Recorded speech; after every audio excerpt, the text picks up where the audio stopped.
talk, you do the talk.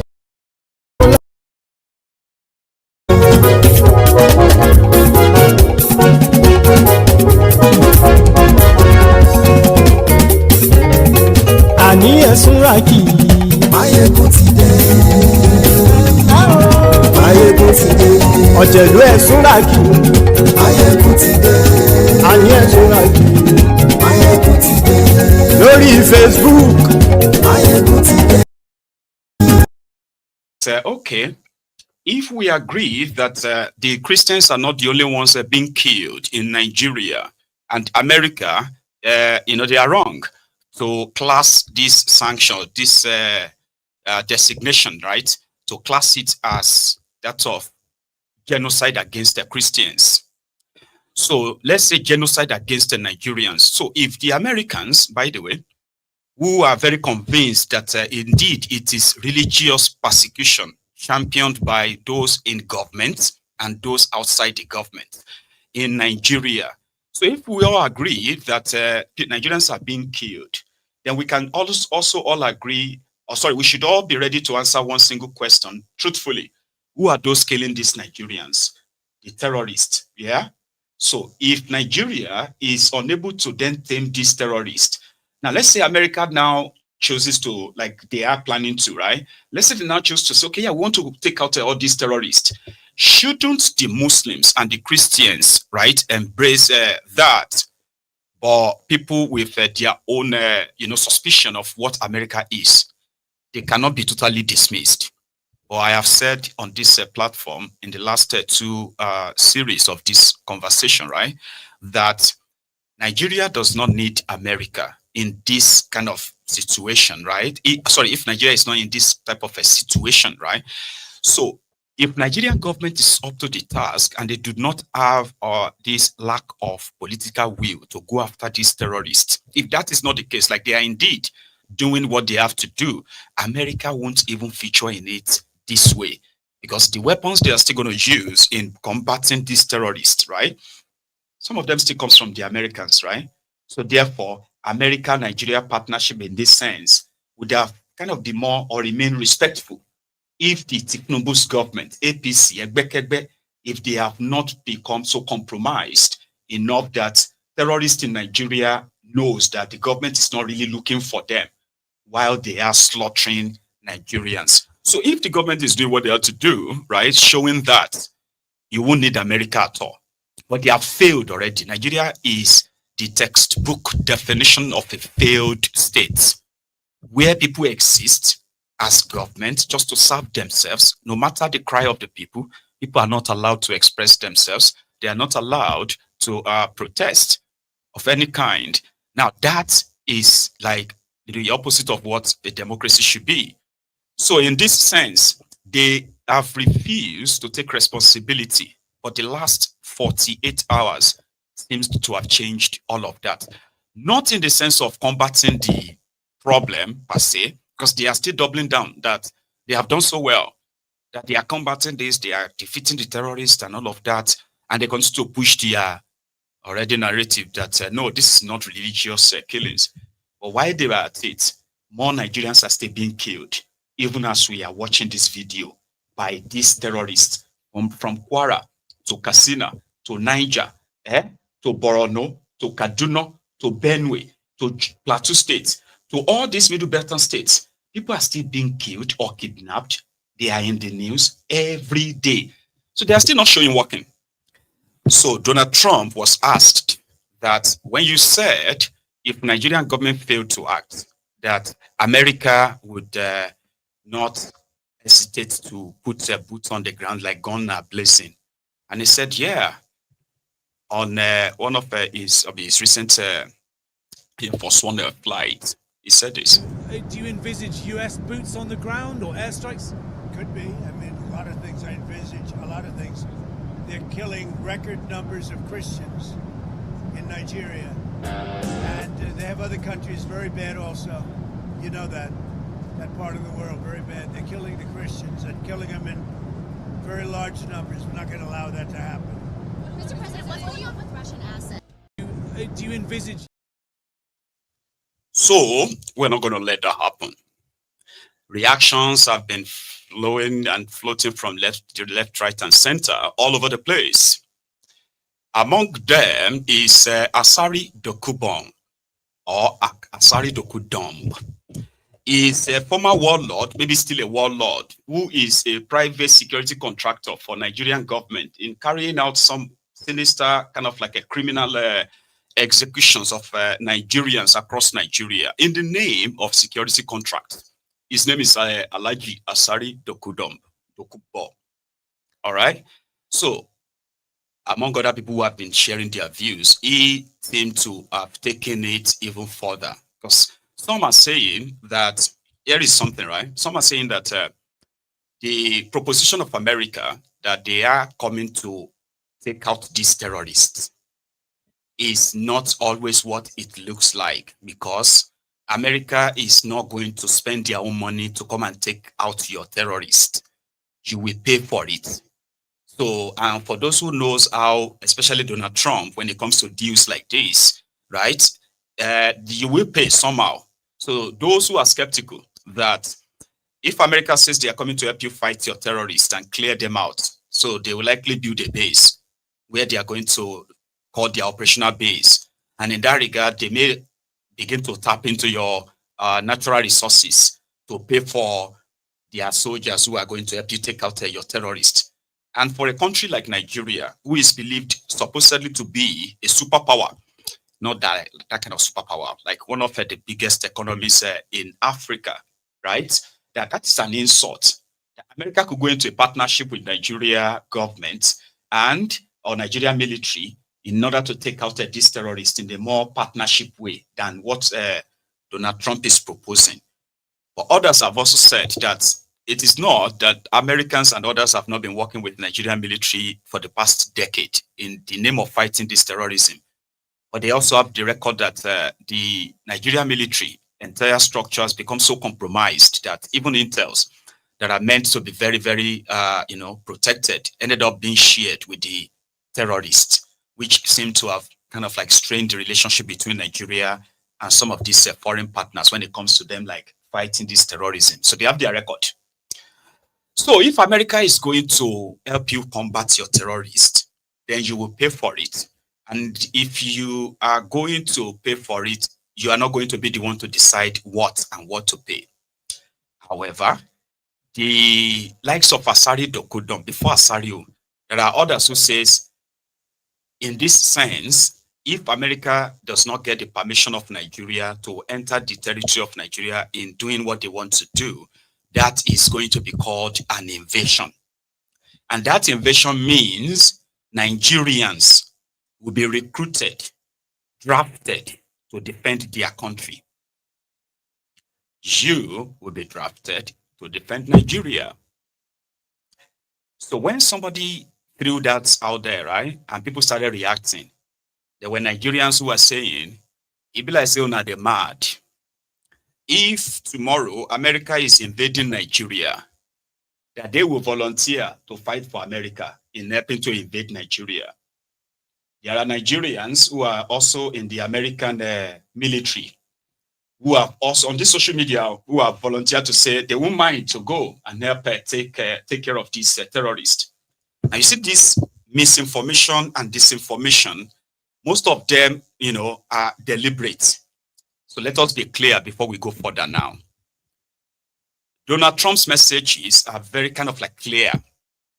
Do something about these terrorists, or we will do something. There is nowhere in the Donald Trump or any of Americans' proposition that they are invading Nigeria. So there is no point in expecting Nigerians to get arms and then they'll be ready to kill Americans whenever they see them, because that simply means Nigerians are the terrorists, or Nigerians are, in fact, they are fighting to protect the terrorists.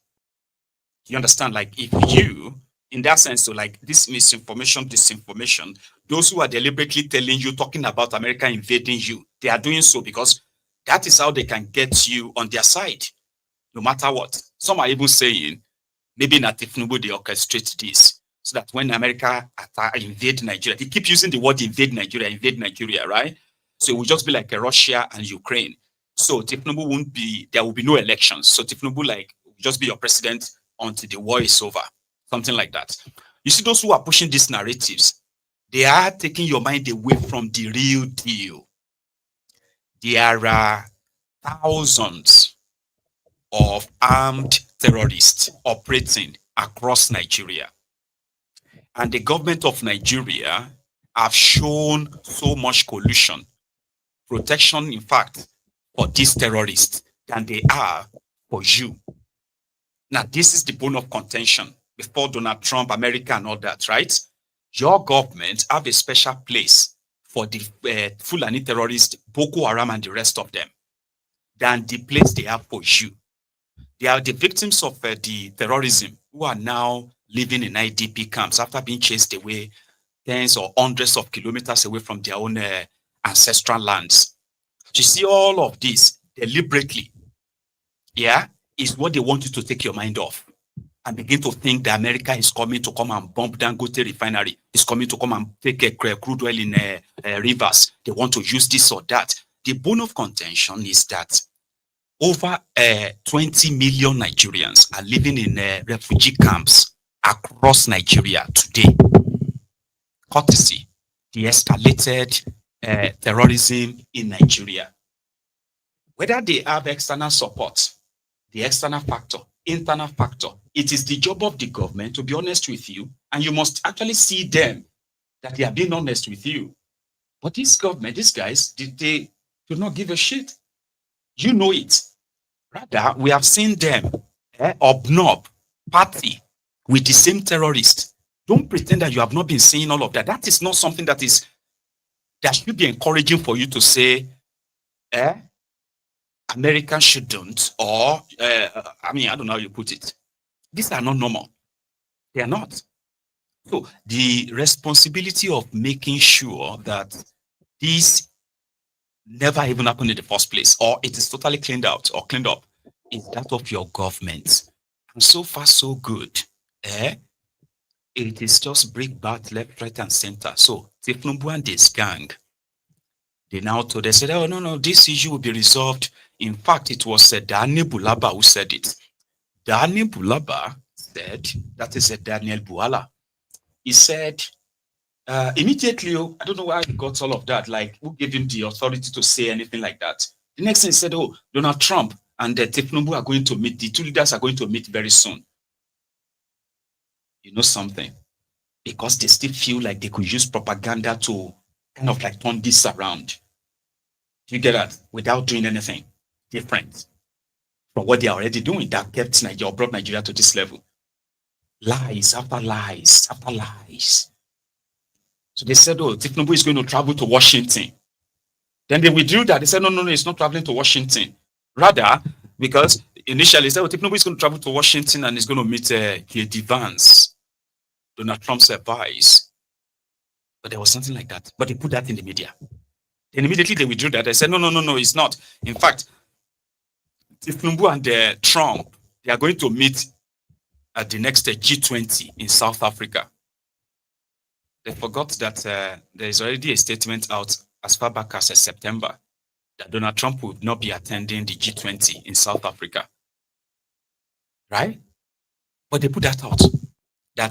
Which means in their own efforts, they are struggling to control the media narrative. At the same time, they are very much worried what is going to happen next. Are they just going to see the next tweet you are going to get from Donald Trump is going to say, oh, we carried out 16 perfect, sweet execution, bombing of some terrorists across Nigeria. Maybe that's going to be what he's going to tell us next. Even Nigerian government, they don't know. They have not been able to get any access, even to Donald Trump's administration as we speak. Nigeria has not been able to get access to the government of America, despite this whole escalated thing. They've got no one in right now, other than the media, talking into the cloud, talking into the crowd, and the rest of that. That's what they are doing right now. You would think, oh, there should be some diplomatic going on behind the scene. There is nothing concrete. It seems like Donald Trump and his government in America, they've actually concluded whatever they wanted to do. in my own opinion, based on what is still available. However, Asari Dokubo has issued a threat based on this available information to him that America is coming. And his own threat is that Nigeria will be their graveyard. Every American soldier that lands in Nigeria. Asari Dokubo is a warlord. He had kidnapped Americans before for ransom during the Niger Delta militancy. So today he is a king in Rivers State. However, from that position, using the social media like he's done in the past, right? With the protection of Tifnubu, I believe, okay, he issued these threats, okay? And we're going to leave it on record. There are many, many other stuff I have for you tonight. So as you are joining, remember, like the broadcast, share it, and sit back, relax, and then engage. The first part, Asari, and it's a first threat. Let them come. Let Trump come with his America, and with you people, you all die. This lunatic. He wants to annex Canada. He wants Iceland. He wants to kill the president of Venezuela. He wants to kill the supreme leader of Iran. He wants to finish up Yemen. This sick lunatic. And that's why when they talk about America is a sick country. A country of mad people. Insane people.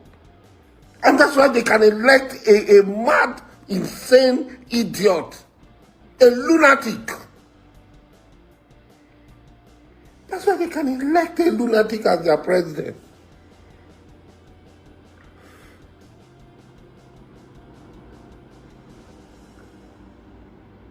That's why they can elect a lunatic as their president. South Africa is committing genocide against white. This one. But he cannot see the genocide in Congo. He cannot see the genocide in Gaza. He cannot see the genocide in Sudan.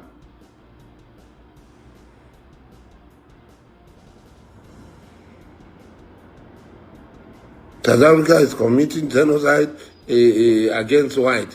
Nigeria genocide against Christian. He wants Iceland. He wants to annex Canada. He wants to kill the president of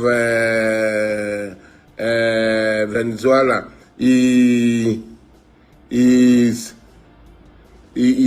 wants the president of Colombia should never step foot on American soil. Who wants to step foot on American soil? What's there for me to go and see in America? What is there for me to go and see in America?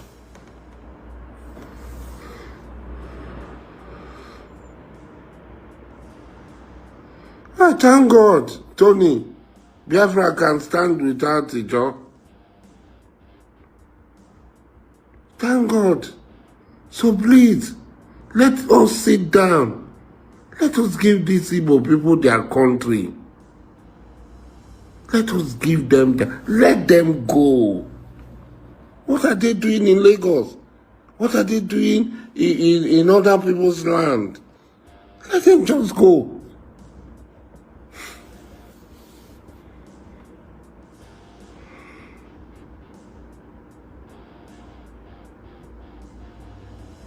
Come to Nigeria, you die in Nigeria. Maricon, agency, you will die in Nigeria. Let Trump and you people come. That one will assure you, you people will die here. It will be your graveyard. Nigeria will be your graveyard. Everybody knows that people are being killed left, right, and center in Nigeria. This is not a lie. But is it Muslim?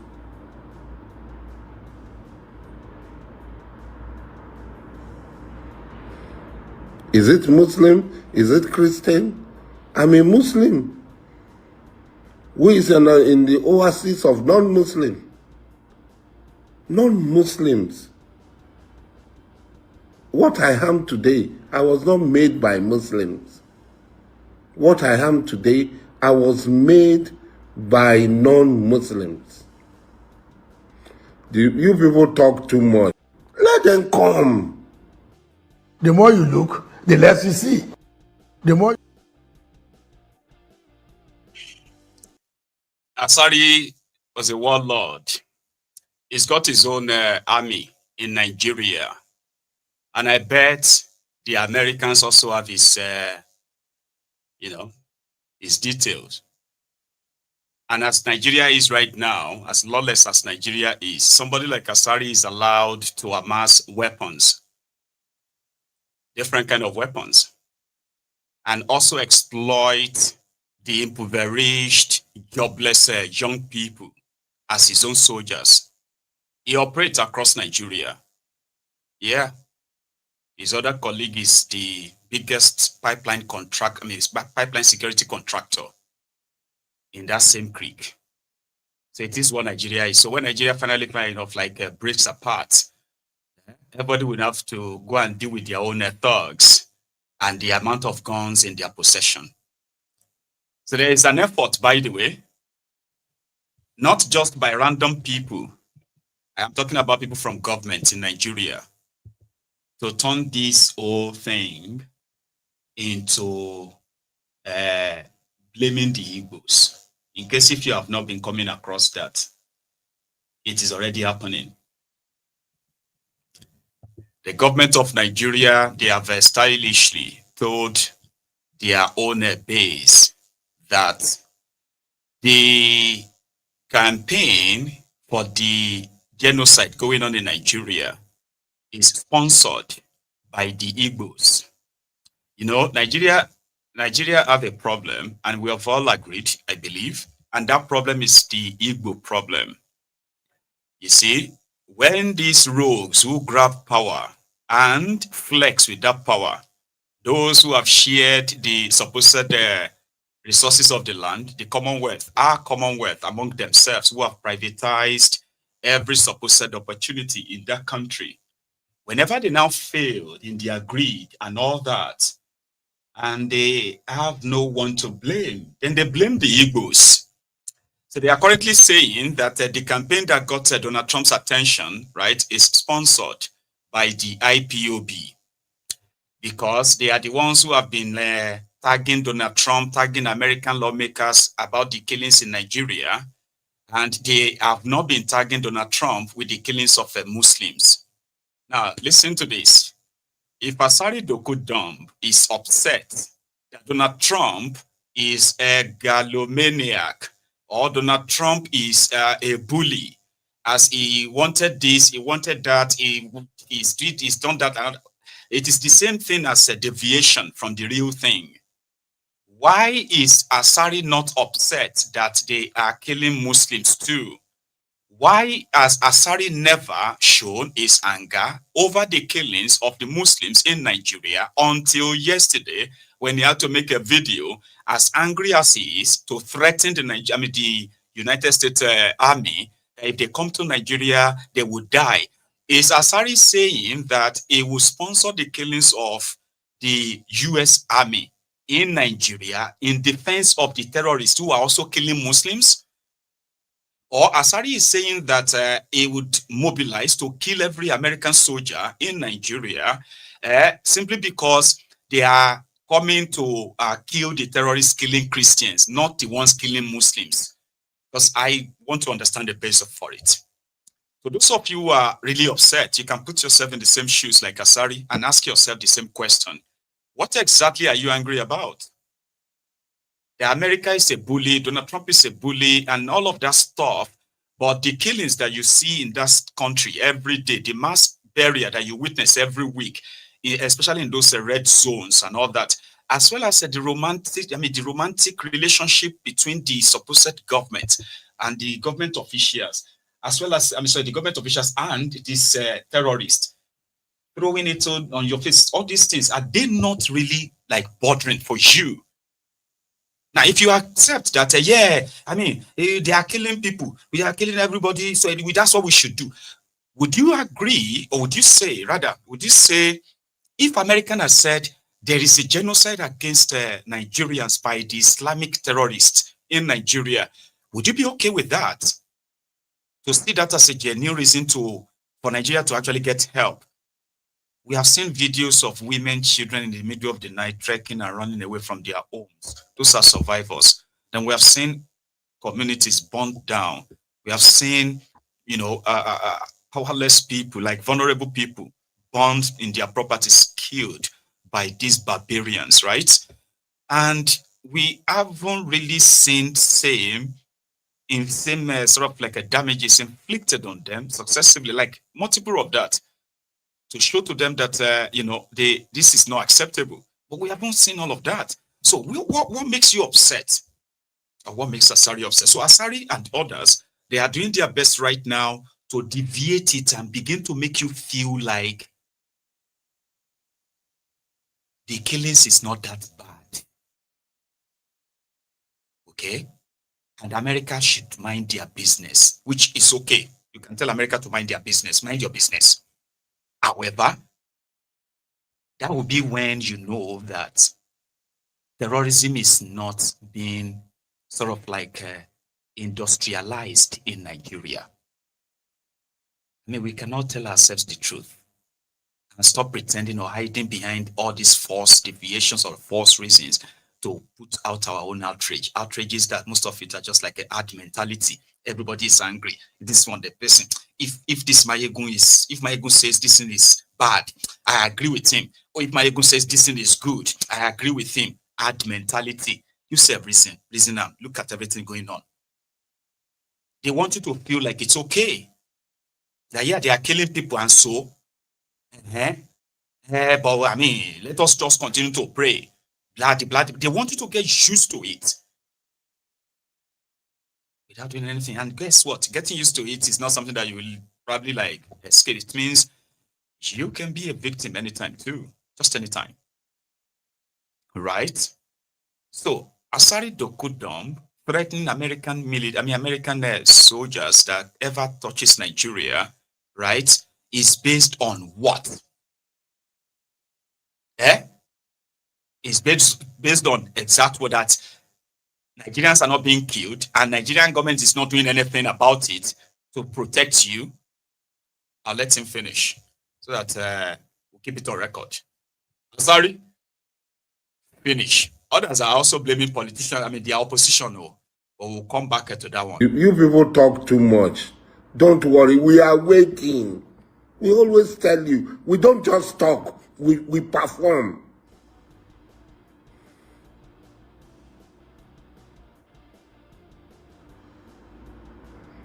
We don't just come, we perform. In an oasis of non-Muslim, I became secretary of the first convention of Ijaw Youth Council, organizing secretary of the first convention of this thing. I became the secretary to organize the first convention of IYC in Abonima. I became the first vice president, the first deputy president, and the second president. It's an honor Ijaw people had given me.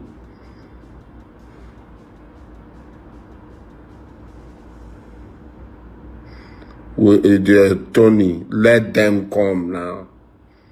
Allow the Americans to come. Which America? We are growing up. We said 12 days war. How many days war had gone? We will finish. We will do this. The world is waiting.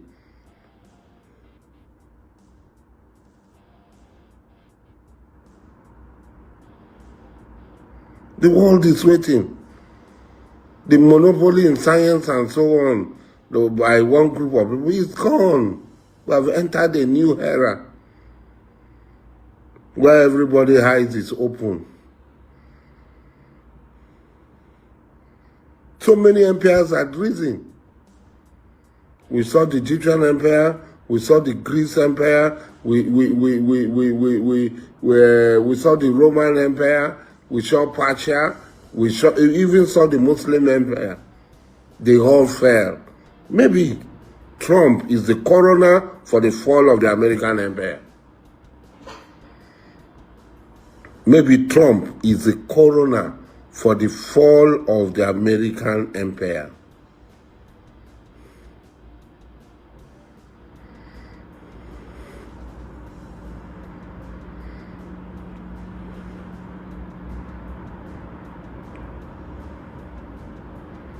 This man just stands up, he stands up, when he wakes up, he just says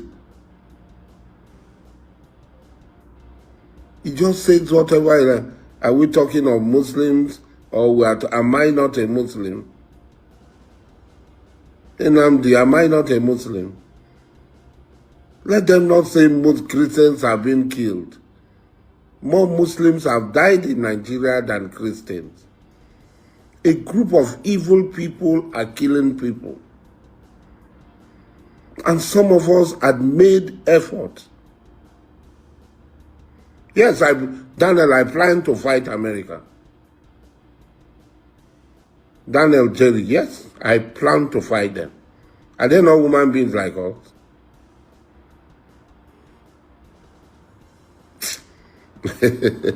When the time comes, you know whether we'll be able to engage you know whether we'll be able to engage America if they will live here.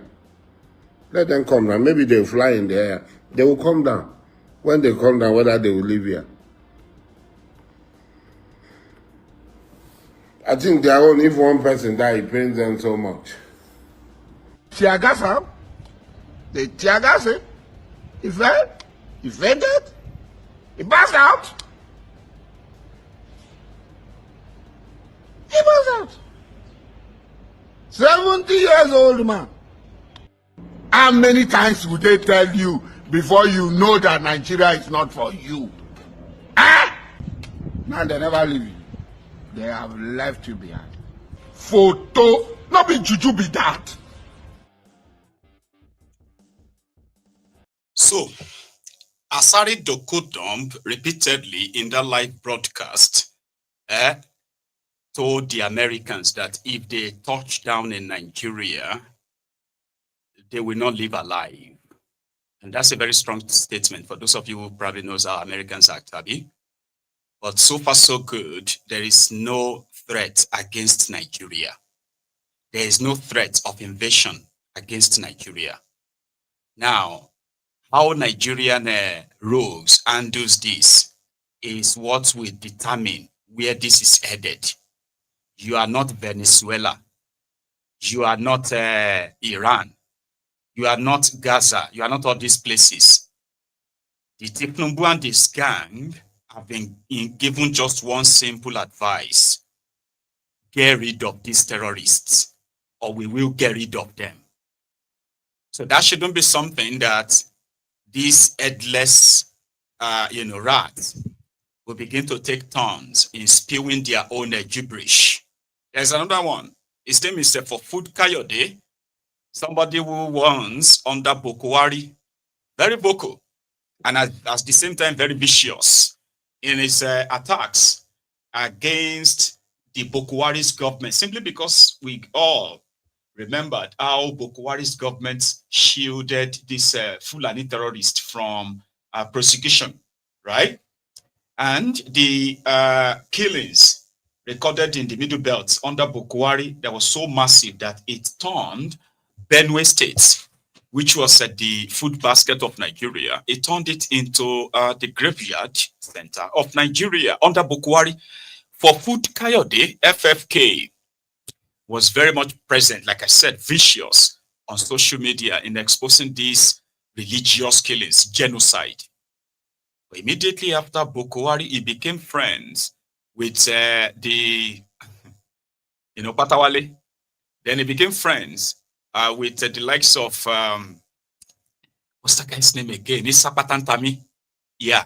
So, and then he became a Fulani party and he started denying these killings and he became their mouthpiece. So when America came up, Donald Trump used to be his hero, which is kind of like praised a million times until now. Right now, Donald Trump is like a demon. So for Food Kayode, FFK, the man that they said that all you have to do is give him food. He will sing for you. Maybe he's singing here. You're different. by an entity that is being propelled and being used by the children of perdition and those that love to shed blood. Anybody that is a victim of those people, we must join forces with such people and condemn. Therefore, the Americans that tell us that in Nigeria we have Christian genocide, they forget that yes, Christians are being mass murdered by a group of people that are from another world entirely. But the Muslims are also being killed by them. And this does not in any way diminish the fact that we are suffering as Christians. What it means is that we're sensitive to the fact that all Nigerians, all our brothers and sisters, are being tormented, are being genocided, are being killed, are being slaughtered by a force that is being propelled by Satan and is being armed by the very Americans that are claiming to be our friends. And I say that again, are being armed and funded and aided and abetted by the very same American deep state that claim to be concerned about us and our friends. Why do I say so? I'll end with this. Why do I say so? I'm saying some pretty controversial things. I hope I haven't upset anybody here. And I hope that you won't say you won't invite me again. But I just have to say them. Why do I say so? Have you forgotten just a few weeks ago, a few months ago, when a member of the House in America, a member of Congress, got up and said that USA was one of those that was funding Boko Haram in Nigeria? Have you forgotten in 2014, when President Johnson was in power, and the Americans not only refused to sell us arms to fight Boko Haram, they also banned other countries from supplying arms to us and said that they should leave us on our own to fight them? Have you forgotten what? Why would they do that? Have you forgotten the fact that again, between 2010 and 2014, up until I think 2015, the Americans refused to designate Boko Haram as a terrorist organization? The same Boko Haram that was going from house to house, slaughtering our people, morning, day and night. They left us on our own. And let me tell you, in case you have any illusions about this issue, nobody, I've done my homework. The Americans are not helping us to fight the terrorists today. The Israelis are not helping us. The West are not helping us. They may say they're sending advisors here and there. We are on our own. But you know what? God is great and mighty and awesome in battle. Because the God of Nigeria, the God that has kept us as one, the God that has fought our battle, the God that has lifted up our heads and caused us to wax strong in battle, has fought this battle for us. We are killing hundreds of thousands of these militants, of these terrorists every day. But you know what? The policy is to keep it as quiet as possible. But they are being killed. So lose not hope. That's the message. Lose not hope. Remain one, united as one. Let no one divide our ranks. Find your fellow brother Muslims. Hug them and hold them dear. And I call on the Muslims to do the same. Then we go together as you're different. Nuisance Lele.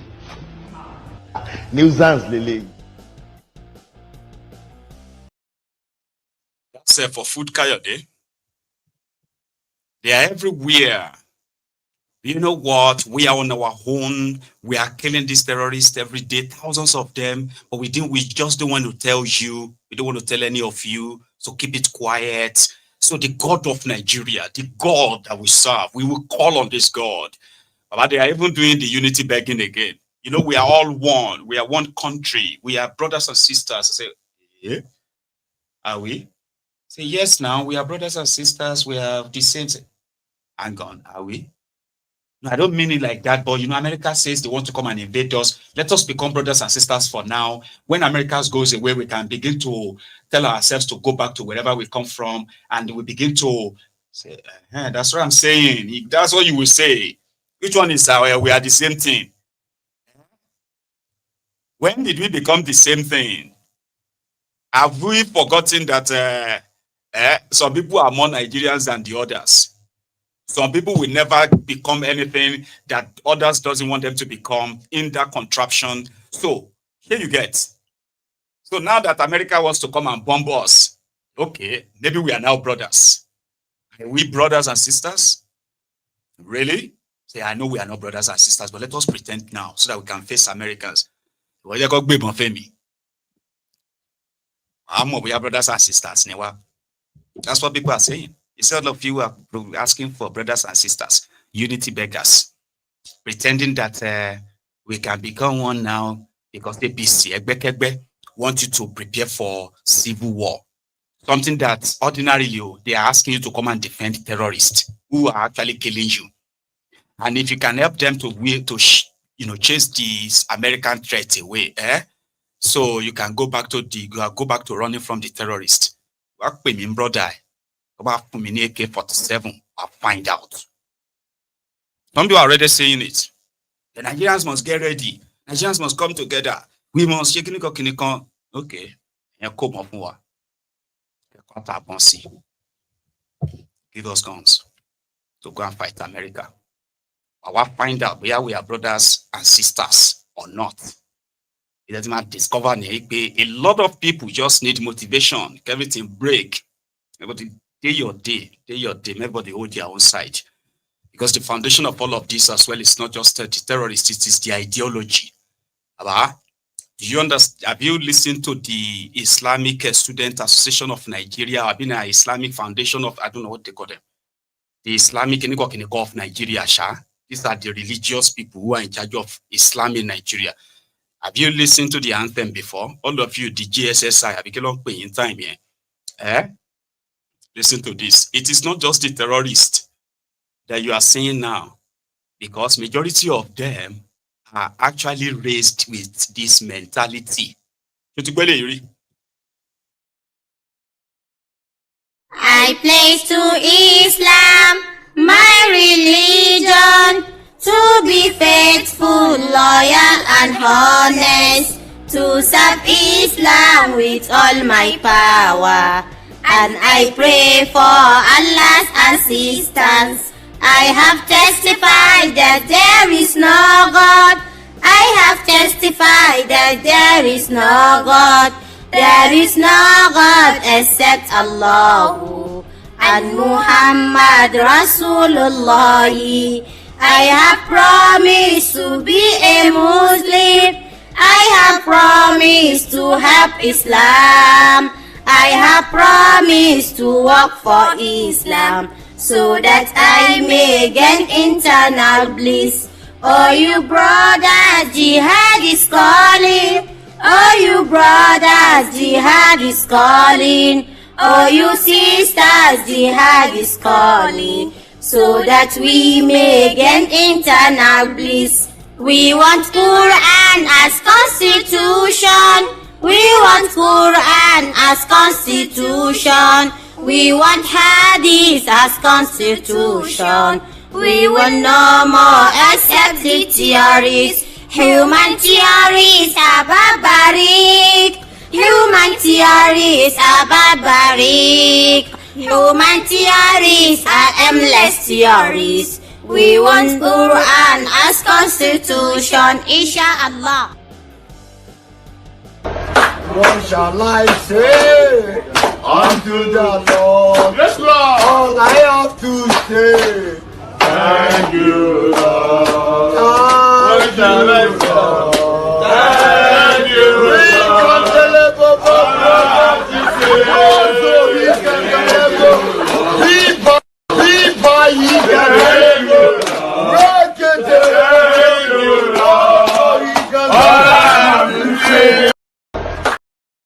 Thank you, Lord. Ish. I was a Muslim student, MSS student. I possibly sang that song, but I didn't even understand it. But from northern Nigeria, it is the true indoctrination. They do one Nigeria. They are raising children. They are raising population. That made them believe that Quran is more superstitious than the constitution of the country. And they want it as theirs. They sang it from childhood, from, jihad to them is the fight for Allah and anything that should be done. They have been indoctrinated from the childhood. That's why you see a lot of them on social media today, educated. But they will be telling you that education is just human theory. It is their deed. It is the Quran. And if you don't like it, it is your problem. In a country that is a secular country. MSS students. Some of you probably sang it. In fact, you probably never knew, the deepness of it. They crafted that in Arabic. It is when you now interpret it, that's what it tells you. Millions of children are being born and being raised with that mindset in Nigeria. So you wondering, why did the politicians continue to sign laws as Sharia? Why are they as educated as they are in Nigeria of today? They are promoting Sharia to cut people's hands, to stone people to death, to sentence people to death for blasphemy. Where is that coming from? You're asking yourself right now. Millions were indoctrinated that is what should be done. Their own idea of Nigeria is different from your own idea of Nigeria. How do you think that's going to work?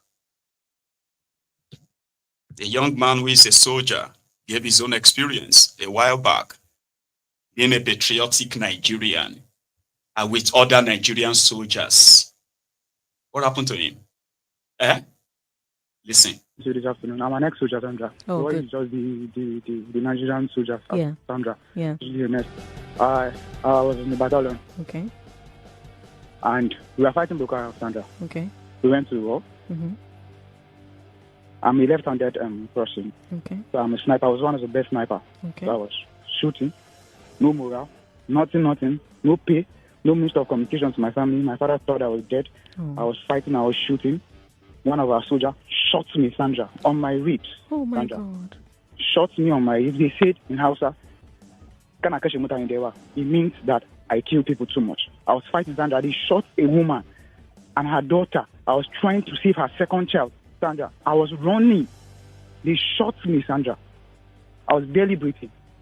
It takes the grace of God for me to survive. No, I'm sorry. They shot you on purpose? They shot me on purpose. They say I too they kill people. They said in Hausa, I don't understand what that means. You too they kill people. What does that mean? It means I kill Boko Haram too much, Sandra, because I was one of the best snipers, Sandra. I don't miss my shots. I'm a left-hander. I don't miss my shots. That's what they said. No morale, nothing. No pay. Sometimes. No pay, Sandra. We just fight. They need to investigate them, Sandra. Did you retire Did you retire?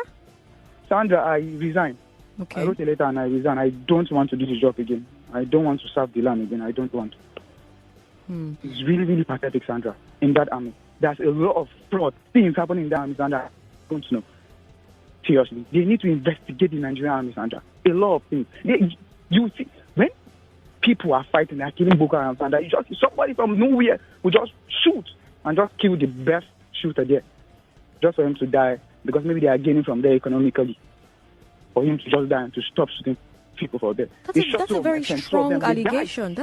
You're making very strong allegations. It is true. They shot 2 of my friends. I will send you evidence. I follow you on Twitter. I will send you evidence. They shot 2 of my friends. They are dead now, Sandra. They shoot you. You will go. These people gain. I'm telling you. I'm an ex-soldier. I will tell you. I will send you evidence, Sandra. That's what is happening. And guess what? That's a soldier that is no longer in Nigeria and then phoned into a program in that place. There are hundreds of that same story. But we are not talking about, this just so you have an idea of how corrupt and compromised the same military that was supposed to protect you. And what makes this fight against Boko Haram more, and then all these terrorists that you are witnessing today, are almost like impossible to win. They are not impossible to win. It's just that they are not actually really planning to win them. Everybody is using that to cash out in their own way. And right now that America is talking about it, suddenly they want you to be patriotic. Don't join them. You are supposed to be patriotic. So explain that to me like I'm 5-year-old, please. I should be patriotic to those who have control over my life and could take the life anytime. And my government will probably throw a political party meeting or political party gathering the next hour. Like, that never happened. Like, how can I be patriotic that way? People are not stupid except those who chose to be with what we have today. Yeah? They are still not doing anything. No. They are pushing left, right, and center because they believe that they are talking to stupid people. They are not doing anything at all to convince people and say, hey, let's show you. Over 11 million people. In fact, hang on. When they came in, they used these displaced people, the number to campaign. It's still out there if you check the social media. They said, how could Nigeria allow over 10 million people displaced by Boko Haram? No, sorry, over 1 million people displaced by Boko Haram. By the time Boko Haram was leaving, the number of displaced people has crossed over 20 million. Same thing with the out of school children. Because as more people are getting displaced, children no longer have to go to school. They end up in the refugee camps in their own country. Some people are trying to politicize this instead of them to come together and bond together and speak in one voice, the blah. How can you speak in one voice with the rogues who don't give a damn about the lives of their own people? They don't. Right. So going forward, they are trying to tell you that some people are trying to set Nigeria on fire. And you shouldn't fall for this trick twice, because some group of people, in fact, they didn't even use group of people because it's them. They said, you remember that's what American did to Nigeria under Jonathan? Say, yeah, I remember. Yeah. They stopped us from defeating Boko Haram. They stopped selling weapons to us. They stopped other countries, the blah. Say, yeah, I remember. I remember then. And in fact, I even remember the government that did it. It was Democrat government in America, where you had, Hillary Clinton, Barack Obama, who is the president, Joe Biden, who was the vice at the time, and a couple of them like that, including John Kerry, who was pretty much interested in the 2015 elections, that when he arrived in Nigeria, after the postponement of the election, and John Kerry came to Nigeria, he did not meet the president of the country. He went on to go and meet Boko Haram, the opposition, Tifnumbu and others. That was how much America got involved. And yeah, to stop Nigeria from defeating Boko Haram. But who are those who did that? They are the people in power right now. So they are afraid that they're going to use the same sword on them. And right now they want Nigerians to please help them resist. But these guys went to America. They went to go and talk to Barack Obama to help them arrest Goodluck Jonathan. Yeah.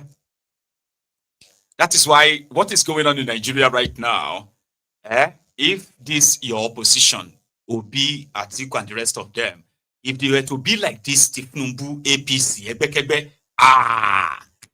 they would have milked it. They are begging you for unity right now. Oh, damn, unity. These guys went to America. That, apart from telling America to place this embargo on Nigeria, they said Jonathan is using Boko Haram to reduce the population of the north so that as to keep himself in power. America should not sell him weapons because he will use the weapons on his opposition. And Barack Obama approved that. Embargo was placed on Nigeria. These guys were practically living inside the Oval Office in America. Like they were so welcomed everywhere. These APC criminals, these terrorists. So Barack Obama gave them that much. They got so much access. The company said they live inside the Oval Office against their country. And I don't remember anybody telling them that they were working against their own country to the detriment of their own people. Right? But right now they are trying to create an imaginary, sort of like enemies from the opposition who are trying to politicize this. If you think I am lying, right? Listen to this interview with Adeola Fayegun on Sahara Reporters. And you came just to make sure that they arrest President Jonathan. But why was he not arrested in Nigeria? Why is it that America has to do it? Because he has immunity.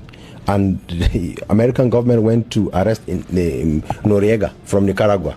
So it's easier for them now he's here. So let them just arrest him here. And you can't even arrest a governor in Nigeria. They have immunity.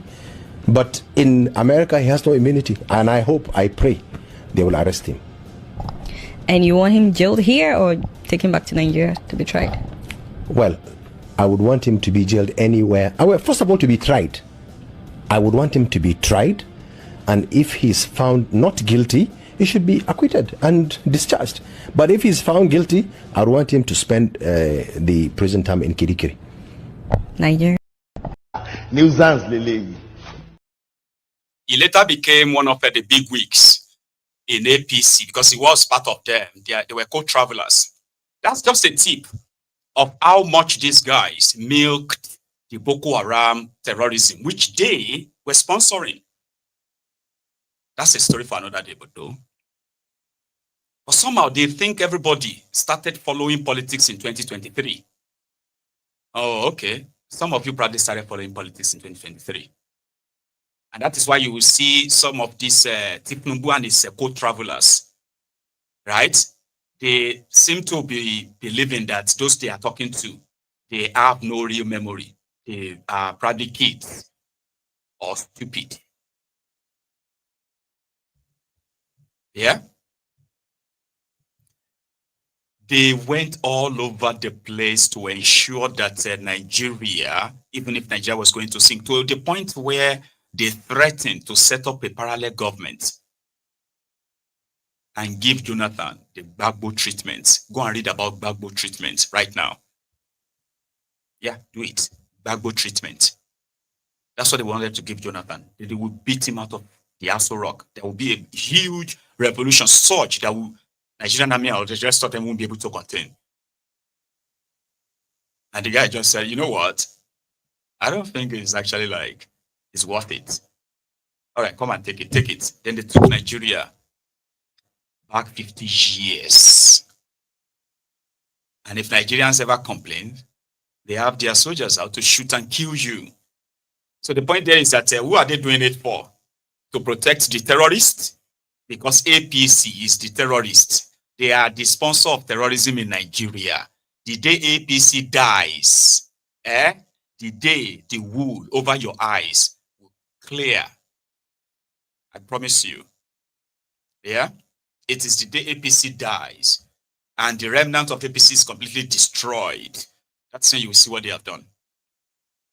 And that is why they will do everything possible that if they are going to go down, Nigeria will have to go down with them. Now, that's up to you. I'm okay with either. So you get. Yeah, if they go down and they will bring Nigeria down, they've already divided Nigeria, divided Nigerians. Nigerians have never been this divided, ever. Nigerian fought civil war. Came back from that. The genocidal, what do you call it, war, then, right? Then Nigeria came back and they pretended that everything was fine. No winner, no vanquish. Until APC came and reminded everybody that now here you belong. You, Nigeria, you belong. The rest of you here. So everybody started kind of marking their own territory. No thanks to APC. So if they go down and they take Nigeria down with them, it's kind of like all right by me, you know, because last, everybody will finally come to that time and say, you know what, may everybody they go their separate ways. Now, may not be the time where they will carry gun, give all of us, say, we'll go fight America, and now we go turn the guns on ourselves and say, oh, we'll go finish them. Anybody will survive. They will be those ones who will tell the story. Sort of. But America is coming. Yeah, that is the one that whether Asari Dokudom and his co-travelers keeps trying to twist and turn the whole thing in, they are coming. You've heard about the Paul Adefarasi. Now you are about to hear about Wale Adefarasi. Among those who are now using the church, again, this is how they get church involved in this their misinformation, misleading, so that the meaning of establishment can be truly, defined. Okay. I have told you before that when you talk about government, that's about some people who form government. But government, or those who form government, who are like at the top of the pie, okay? The real big fat pie that makes up the establishment comprises of more than just the politicians. You have career civil servants who are criminals. You have private sectors who are criminals. You have private sector, players. You have religious bodies who are a bunch of rogues, criminals. Everybody's got their own job, well defined for them, and how to ensure that they assert their control or influence on the number of people that look up to them. So therefore, if you have a church GO that comes on to tell this church that the Lord told me that this is what is going to happen, by trying to twist what is already political to spiritual, and then tells his people that this is how I want you to think, or this is how I would like you to react, they use that position to assert the control. And as part of the establishment, they get their own little cut of the pie. For instance, they could spend all of their tithes as much as they want. They could do money laundering for as long as they want. All they have to keep to is to make sure that they continue to tell their own flock, their own sheepies, that everything will be fine if they can pray and fast and listen to them. Here is one misinforming his own congregation with thieves. They had to clap for him at the end of the day because they believed him. About one of the raging challenges that is facing our nation at this time. For the over 40 years that I have been a Christian, there have been killings in southern Kaduna, killings on the plateau. There have been riots. Sometimes, I think it was in France, an image of Prophet Muhammad was defaced. Who remembers that? And as a result of that, there were killings of Christians in Nigeria. And so it's nothing new. It doesn't amount to genocide. The way the West are talking about it, it's as if a Christian steps on the street, his head will be blown off. And I'm trying to understand this sudden love for Christians. Is it because we now have one of the largest refineries in the world and no longer have to ship raw materials abroad and bring the finished products? Or is it because of the 21st century minerals that we now have in our earth that are used to generate nuclear power for electric vehicles? Are those the reasons that our friends are threatening to invade our country to defend and protect Nigerian Christians? Selah.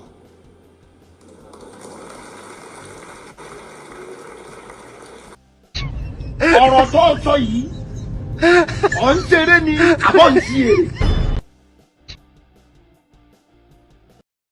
In ṣe ni our pastor, what do you call them? All these fake people. You see how he quickly twisted it. And did you see the part where he said it is not new? They have been killing Christians in Nigeria with that calmness.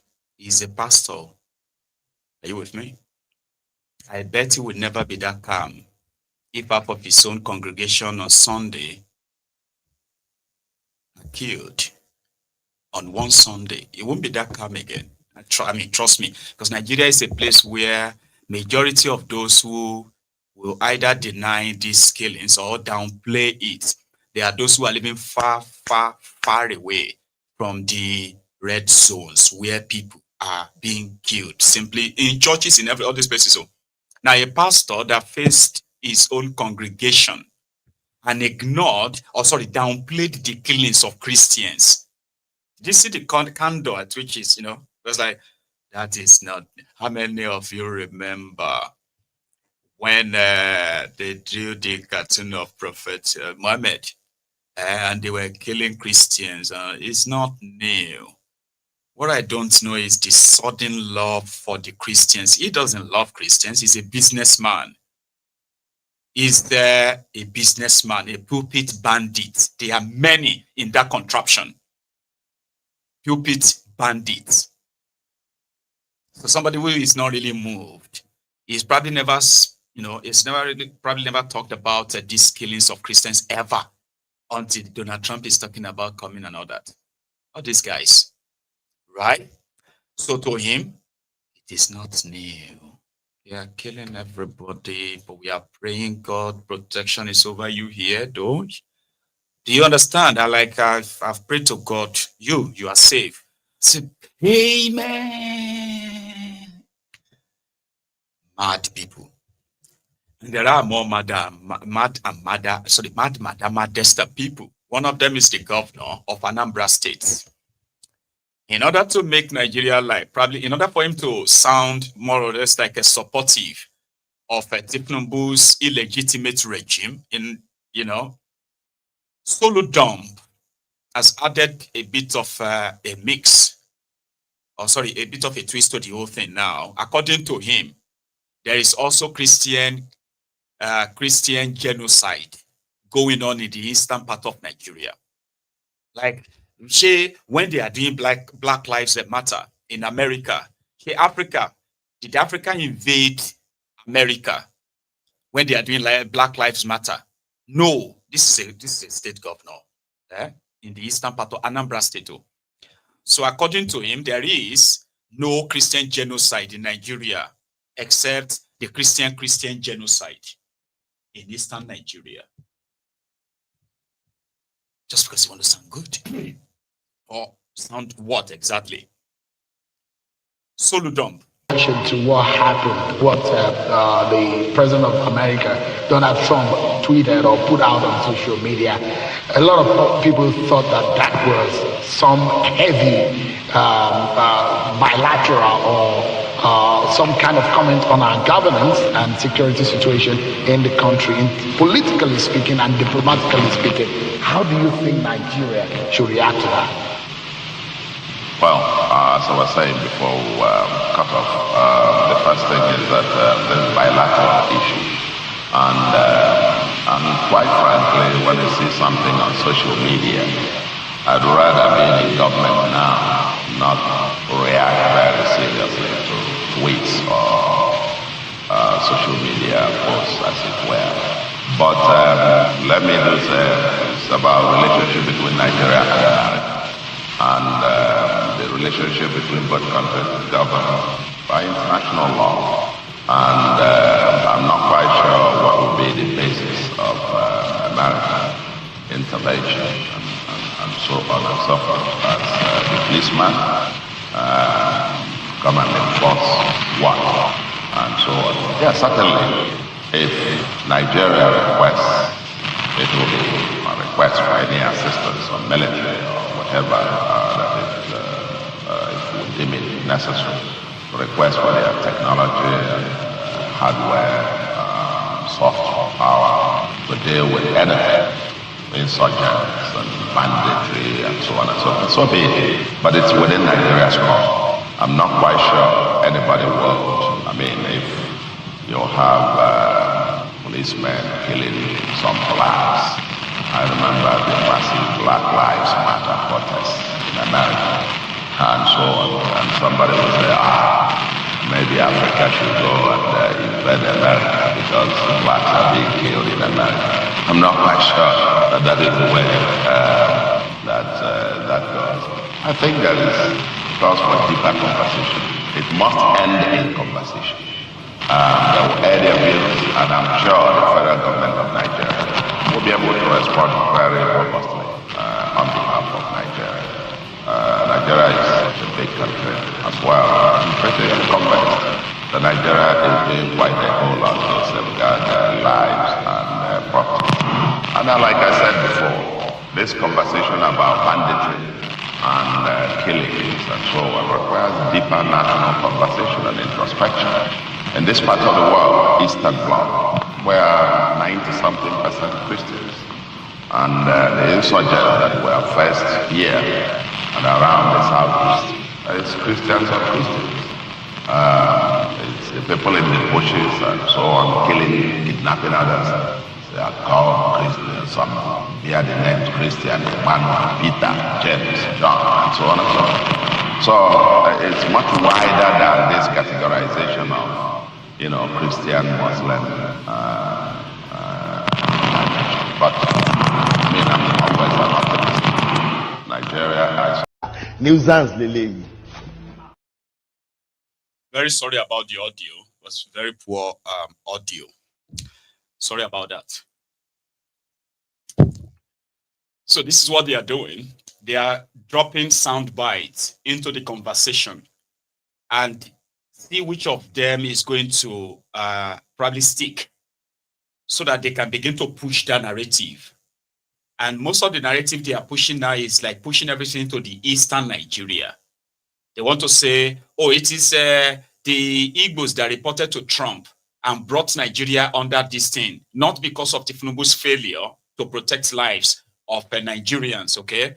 So then another thing is that, oh, there are also killings, more Christian killings in eastern Nigeria. And then you can ask them that, oh, hang on, are those Christians that are killing Christians shouting in the name of Jesus?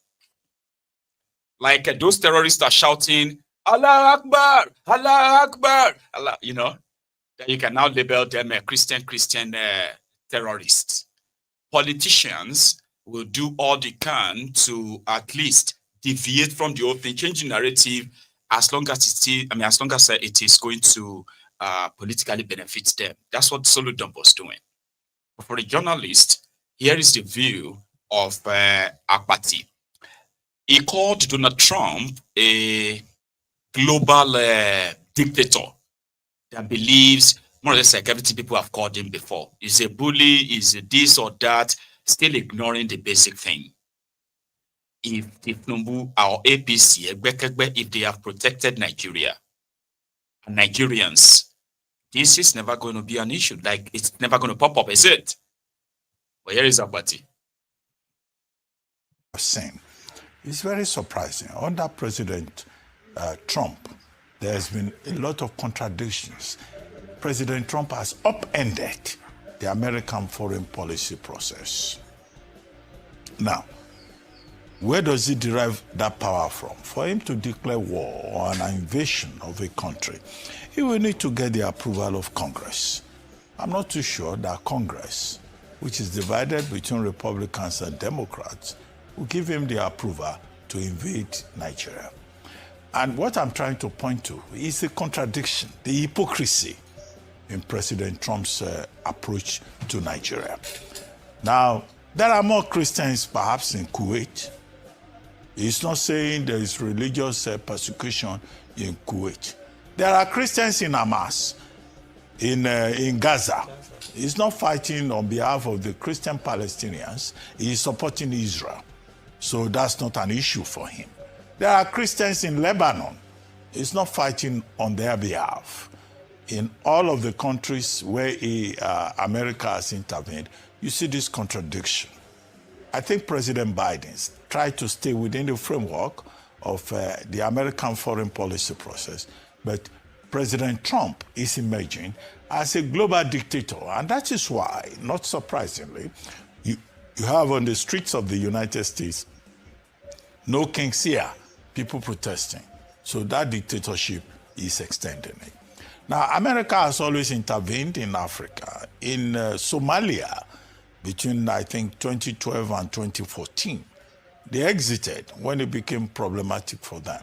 They wanted to help to ensure peace. America has intervened on humanitarian grounds in Liberia, in Sierra Leone, and all of that.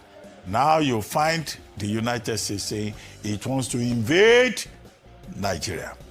Now, I'm trying to rush my thoughts. Very quickly, an invasion of Nigeria will not be in the interest of Nigeria. And what is the point? It's simply that if America brings drones here, brings, all kinds of things in any part of Nigeria, Nigeria will never be the same, because no country can survive a religious war. We have seen that in other parts of the world, whether it's Afghanistan or, it's in Lebanon. So we cannot even afford that. And that's why I think President Bola Ahmed Tinubu must act swiftly. Acting swiftly, we have a body called Presidential Advisory Council on foreign relations, or is it international relations? Now, We have those people. We have Chief Emeka Anyauku, who is still alive. We have President Bola Ahmed Tinubu, President Olusegun Obasanjo. We have diplomats, experienced people. We have religious leaders. Cardinal Francis Onayeka, Bishop Matthew Kuka. All of these people should be mobilized immediately. And there should be diplomatic engagement for Nigeria to say, no, it is not true. We're having security challenges in Nigeria. After all, you know, there's religious attacks, yes, by Boko Haram, what Trump calls the Islamist state. Yeah, Professor Zulum can confirm that yes, there is attack. But that attack is not just against Christians. All of us are in this pressure cooker lifestyle that we live in Nigeria. And I think President Tinubu struck the right note by saying, look, Nigeria is ready to work with the United States, you know, to help us. After all, terrorism, banditry, being international cross-border challenge. And the Nigerian government has always been asking for international help, either from the British or the French or the United States or from, regional countries within West Africa. If America invades Nigeria, it's not just only Nigerians that will suffer. The whole of West Africa will be... Ma òkúta tó wà ńbẹ̀ ma yọ kúrò ńbẹ̀. Ma sá bí ìgbà tí bá ń sa ẹ̀wà. Láùdù tó ń fà. Ma òkúta tó wà ńbẹ̀ ma yọ kúrò ńbẹ̀. Ma sá bí ìgbà tí bá ń sa ẹ̀wà. That's the only advice I can give him, because that's what you say is approbating, reprobating. It's blowing hot, it's blowing cold. Okay, Nigeria should be offended, not because Donald Trump tweeted against the killings of Christians in Nigeria in that sense. You should be offended that it took Donald Trump's tweet to get your government to start talking about the insecurity in Nigeria. And now, if the terrorists are killed, are they saying that if the terrorists are killed in Nigeria, it's going to cause religious war? Or if the terrorists are killed in the name of protecting the Christians, the Muslims are going to start war and start killing Christians? Because I don't understand the logic behind, because they are all kind of like saying the same thing. They will blow hot in how they respond or feel towards what Trump tweeted. Then they will go ahead and say the government needs to do something, the government needs to tighten up. But that one, it's going to be like with this kind of like, respectful voice of, as if to say they are not in the same country with the same government all these years when this whole thing escalated to this level. They have been in that same place and the government has never listened to them. Ever. But just 2 tweets from Donald Trump. Everywhere blur. Everywhere. And right now, it is the insult. It's also right that if America invades Nigeria, again, the CPC put on Nigeria. Listen to this, maybe I should explain that. It is the country of particular concern based on that people are being religiously persecuted. All right. However, it is not an indictment on Nigeria. It is an indictment on your government officials whose job is to protect you as guaranteed in your constitution. You have the constitutional right of, what do you call that thing? Religious freedom. But if you are living in Lagos, it would sound somehow to you that people are being killed and chased away from their community because they are Christians. And that's why most of you are always highly opinionated about this whole thing. Majority of you, 99% of you, have never been to these places. And when you see all these stories, you've never really been moved by these stories. Even the stories of the survivors. You have always like downplayed them because you can't imagine how is that even possible. because your government wants it to feel like that. As it's not happening in your area, definitely. Maybe it is not that bad. Maybe they are trying. And people are dying every day. So it took 2 tweets from Donald Trump to get them to be doing all these media runs and all of that. They want to have a talk to him. What do you want to tell Trump if you meet him? Why do you have to send delegates to Trump? Why are you not sending delegates to Tiknumbu? People who care about Nigeria, who wanted this one Nigeria, all those your past leaders, how come they not put themselves together right now and march down to the Aso Rock and say this country is going up in smoke? You are doing a very, very nonsense job. What is going on? Is that not what should be? Why should they go to Trump and tell him? What do you want to go and tell Trump? On one hand, una say America should stay away, the blah, the blah. On the other hand, you want people to go and tell America that, please, Nigeria, or respect Nigeria. I mean, I don't understand.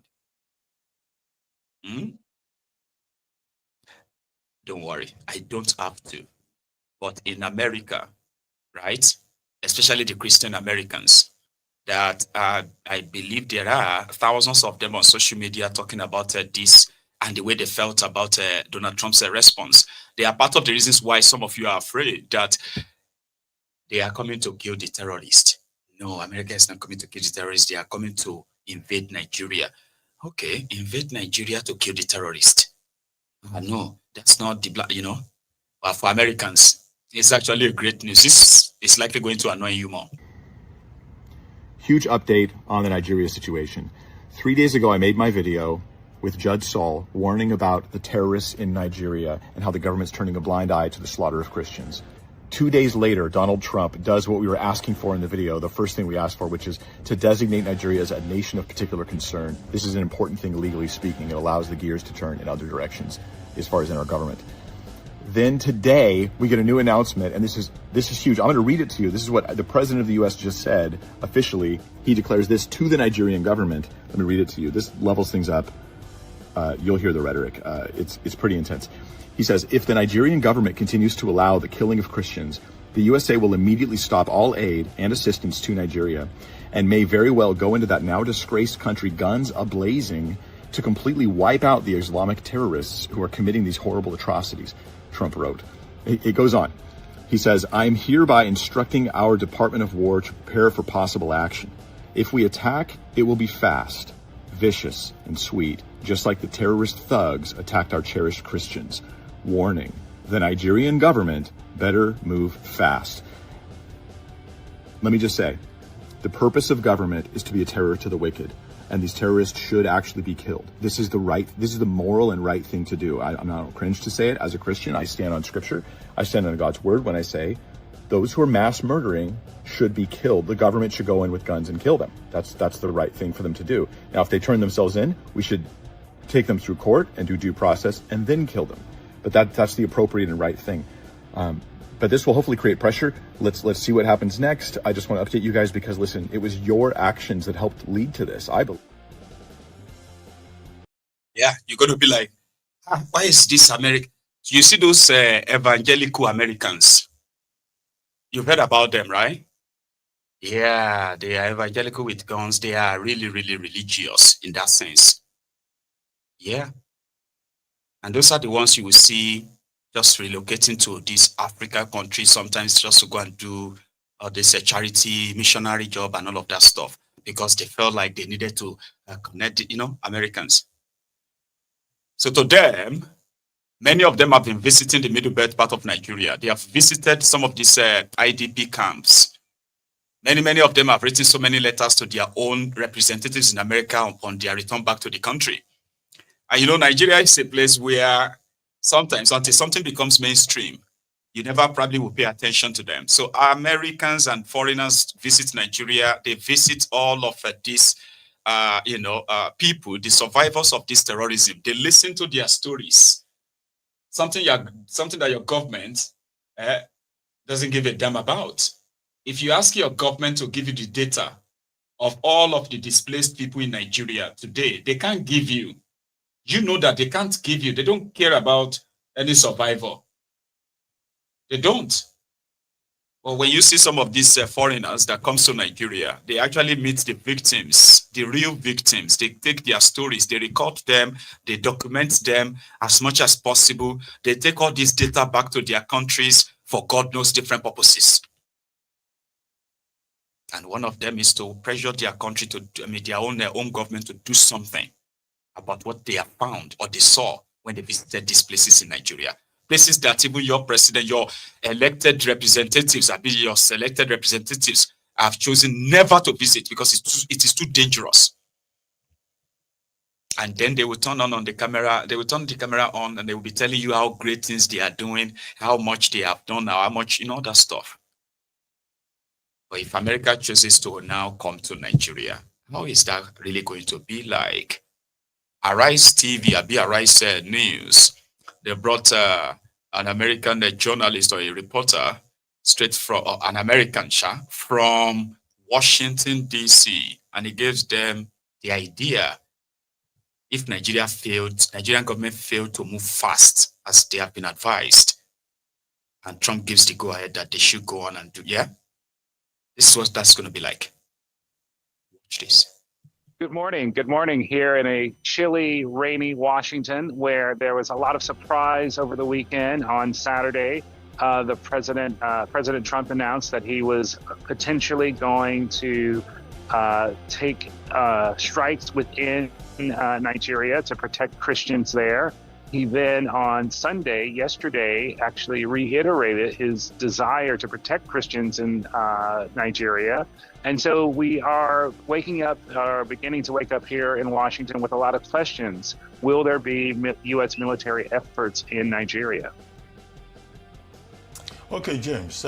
Well, let me just, for purposes of clarification, is there any action against the groups responsible for sectarian violence, who would by necessity, the necessity for Nigerian intelligence getting assistance as they are so embedded into the country?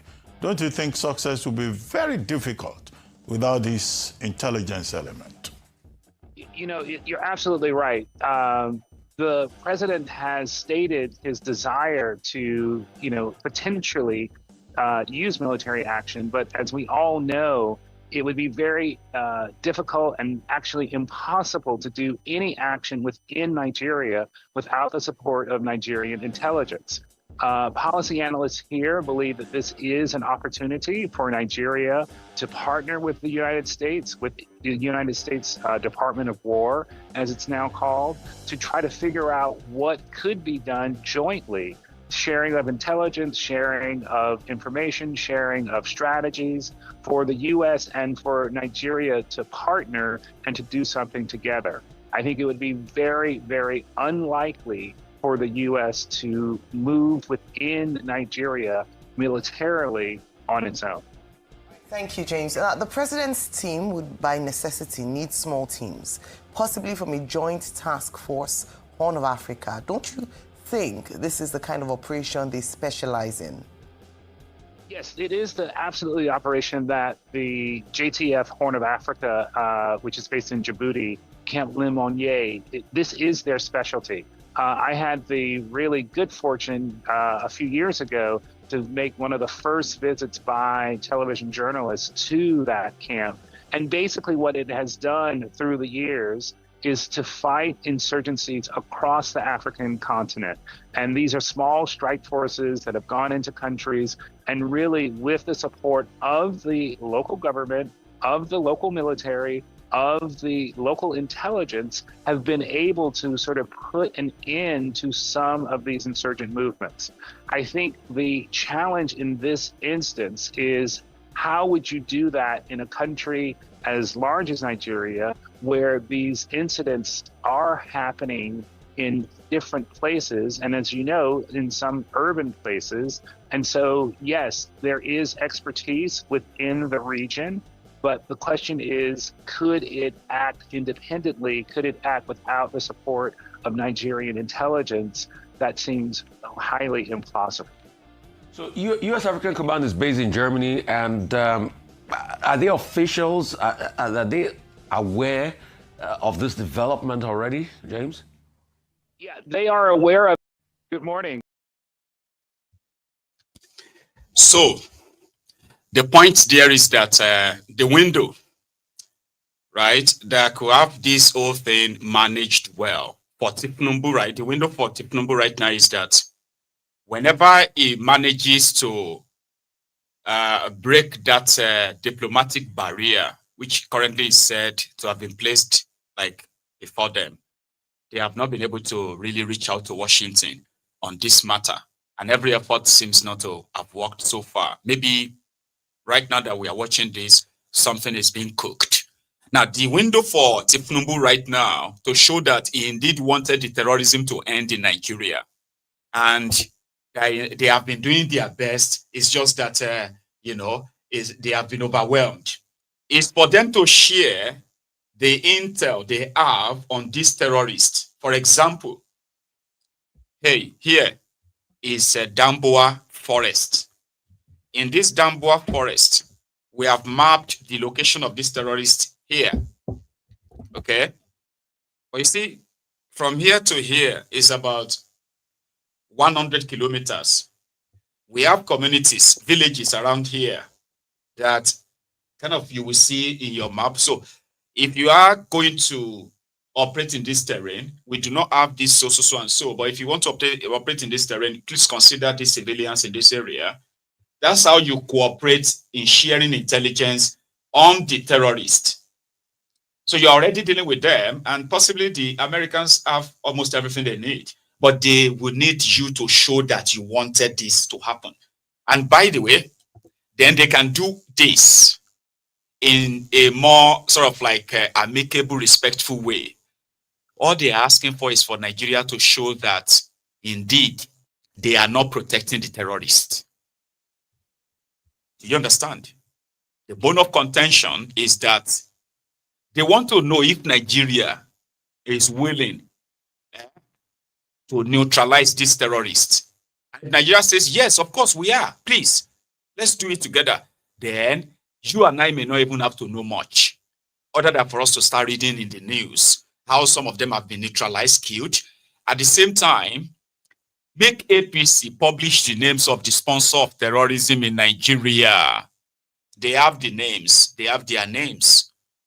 Even us who are not into security and what have you, on social media, right, we do have the names of some of the well-verified, confirmed sponsor of Fulani terrorism, Boko Haram, in Nigeria, and how they have been funding them. Thanks to the UAE government. Yes, Dubai. So they published that, forwarded that to Nigeria, Saudi Arabia. These are places where they have published names of a terrorist and terror sponsor. One of them today is the negotiator for the terrorists in Nigeria. His name is Sheikh Osama bin Gumi. Sheikh Osama bin Gumi was a retired Nigeria military captain. Then he ended up as Islamic teacher in Saudi Arabia until the what do you call it, that pants bomber, what is his name again? Abdul Muttalab. Remember Abdul Muttalab, that young man that wore a pants bomber on an airline, American airline, wanted to blow American passenger airline wearing a bomb, and it was radicalized by no other person than Sheikh Osama bin Gumi. Now, this Sheikh Osama bin Gumi is someone who is so prominent enough to know the locations the locations of all these terrorists without a map. He knows the roads to them, the short, the long, and the rest of that. Right now, Sheikh Osama bin Gumi is asking the Tinubu's government never to have any conversation with Trump. And in fact, the right thing to do now is for Tinubu to call the American ambassador to Nigeria and give them 48 hours to leave Nigeria, terminate the relationship with them because of what Trump just did. Saudi Arabia arrested Sheikh Osama bin Gumi, right? He was in prison for 7 months. And the pressure from Nigeria, I'm talking about all this Islamic terrorist sponsor, the behind-the-scenes sponsor, they pressured, and Nigerian government, they pressured Saudi Arabia in order to have Sheikh Osama bin Gumi released from prison. And when he was released, He was banned for life from Saudi Arabia. So, Alaye, they don't ban you for life. What you want to go do for Hajj? Osama bin Kumi decided to go to Hajj this year, 2025, under the, what do you call it? Under the National Hajj Commission, something, to make it look like he's going on an official trip to Saudi Arabia on an Hajj. He got there, they detained him at the airport. They bundled him back to Nigeria. Saudi Arabia does not want to have anything to do with terrorist sponsor in this sense, right? But Nigeria is a place where they feel so comfortable. In fact, they threaten government to listen to the terrorists, or else whatever you are suffering right now is going to be a child's play. But somebody once warned us, Sha. Secondly, Borno, by the then Borno governor, Ali Sharif. He is still roaming the streets freely. Yes. When Yusuf was caught alive, who created it? The ECOMOG. Who created the ECOMOG? We have to look at the root cause in order to find a solution. The root cause of that problem, as we know it today, is Ali Sharif. He used them for his own political machinery. He armed them as his political thugs. He even made one of them a commissioner. But they became too powerful. And they had no option but to try an elimination, which was not possible, and which we are all paying for. The military came in, and they cashed in. And they have turned the Northeast into a cash cow. Military jumbo budgets, unaccounted for. I remember Jonathan was spending 2 billion naira every day on security. But there was no security. Hundreds and thousands of our people were slaughtered. And we also know that the army, more than anything else in Borno and Yobe, have contributed and enforced this so-called terrorism. Terrorism has become a multi-billion-dollar industry. Secondly, she didn't tell any lie. In 2019, I'm trying to flash back to when Oples Uzodinjo became the Supreme Court governor of Owerri. And just like that, the influx of the Fulani terrorism, unknown gunmen into the eastern part of Nigeria was like the floodgate of hell. Oples Uzodinjo. Somebody did say, these names she mentioned, the names I'm mentioning, right? They are very much still prominent people within the APC in that contraption today. But they want you to believe that there is an IPOB that hates themselves so much that, they are now killing people. But that is not the truth. At least there was a time that Oples Uzodinjo by himself said, no, IPOB doesn't have that capacity because they know themselves. Roach ass, Okoroja, that some love to call Okoro Hausa, once told us this too. And there's something I'm going to show you after this. Governor Hope Uzodinjo is going a very wrong direction that he might not end up well with.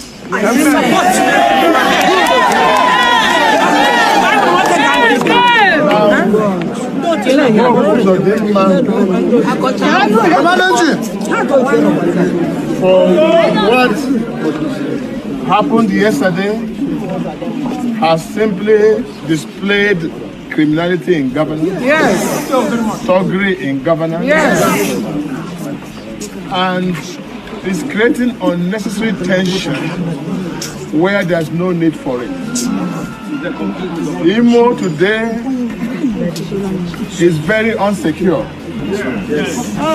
For the first time since 9 years.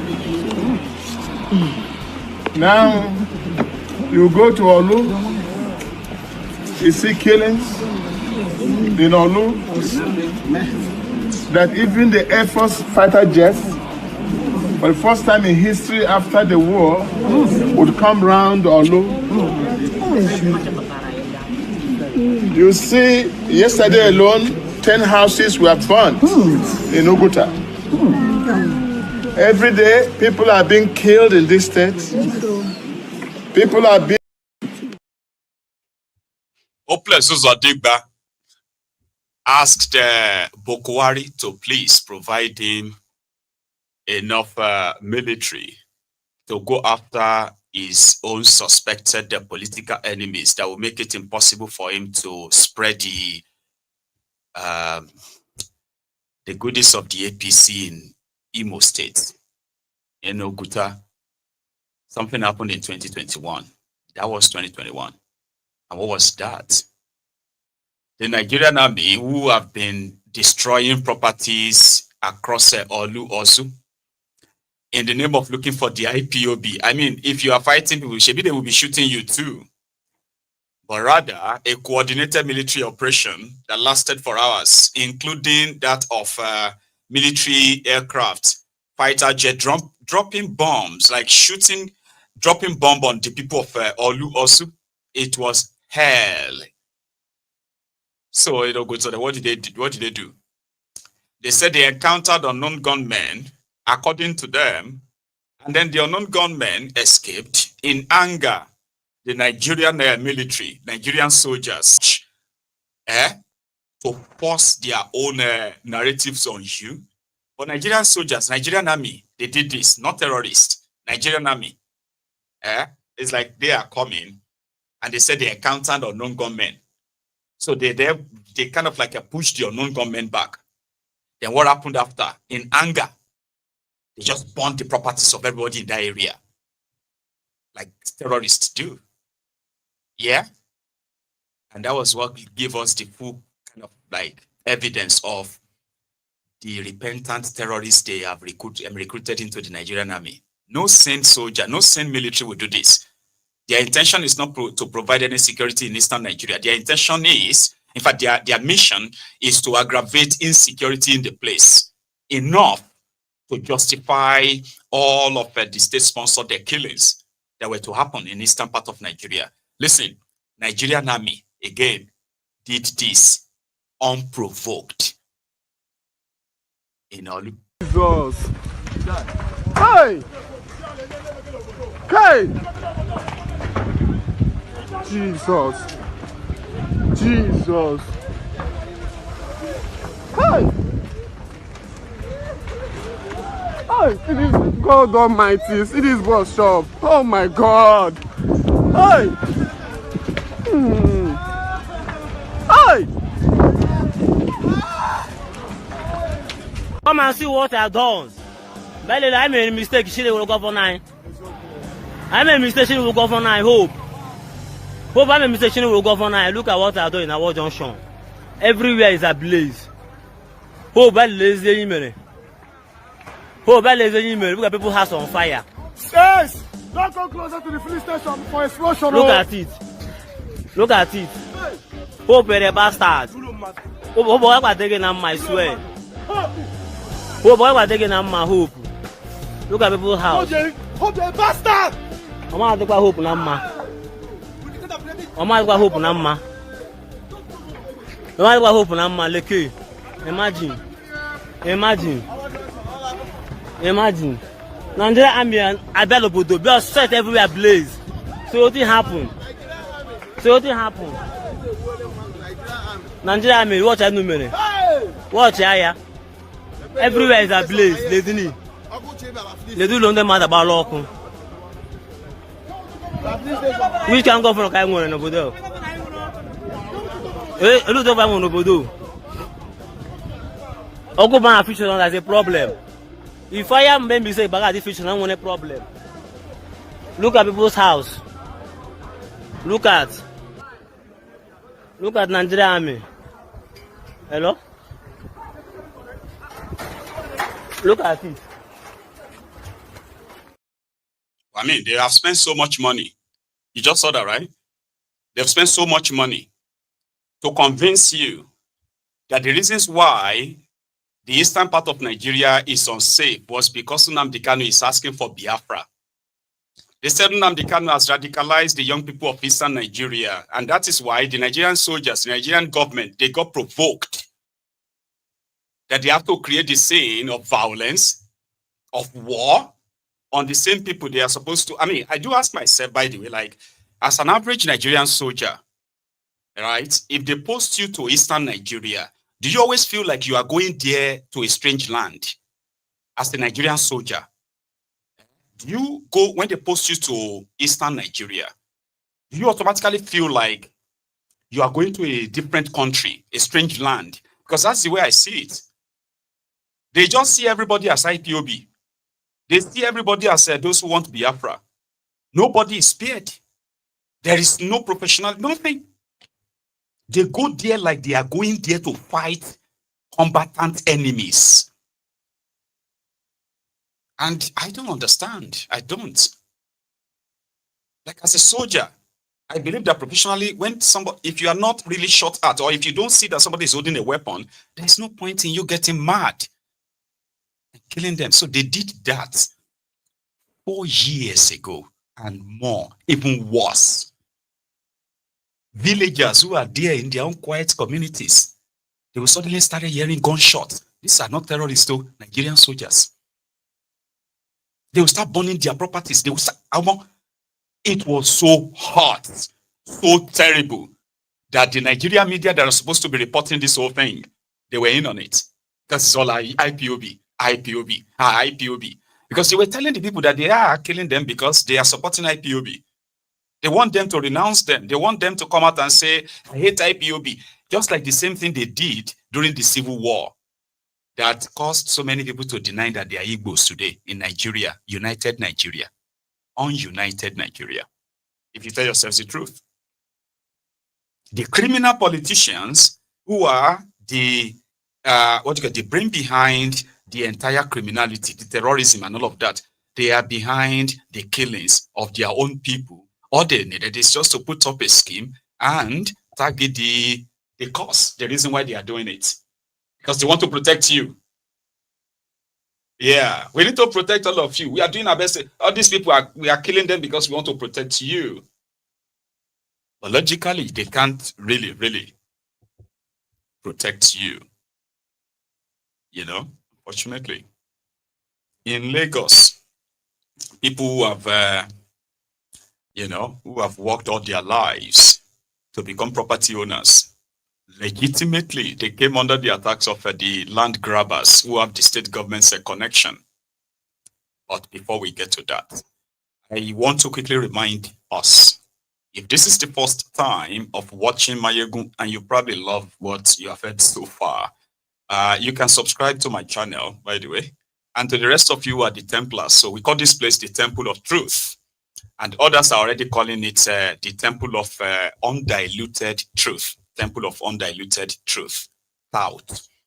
But majority will kind of stick to the TOT, Temple of Truth.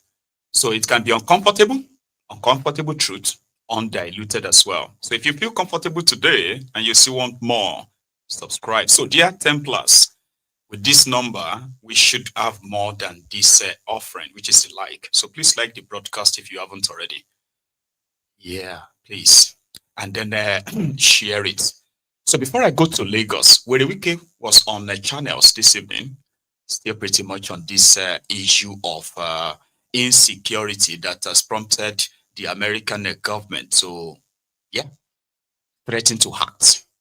So Werewike, it is maybe some politicians who are taking politics out of context and all of that, that they're ready to burn Nigeria again, not them taking responsibility, right? So I want to touch that before we go to Lagos. There's also an Arewa part of it too, because the Arewa are also pushing, Arewa Consultative Forum. They are pushing for a national, sort of like a unity, so that we can show to America that we love ourselves. I may get to that if the time permits. So please like the broadcast. Currently, for the past hour, We have been over 2,000 of us on YouTube. So, and the number should be more than what we have now. So please take a moment. Please, let's take the likes now to maybe 1,000 if we can. And you only need to like it once, okay? And also, let me tell you about Lagos. We can continue about these stories of the reactions of the Nigerian political class and their hirelings on the Donald Trump's promise. Because I'm thinking we could possibly take calls as well. Like people can react to this just before we call it a night, right? So let's go to Lagos.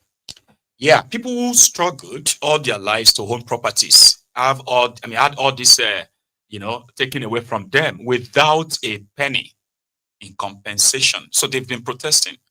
They rejected the offer of peanuts, and they want the state government to give them justice. But rather than get justice, they have been faced with more violence. Violence proudly sponsored by the Nigerian police. Okay, people have been shot at severally. Some of them have been arrested. As much as some of these people have also lost their health, while few have died too.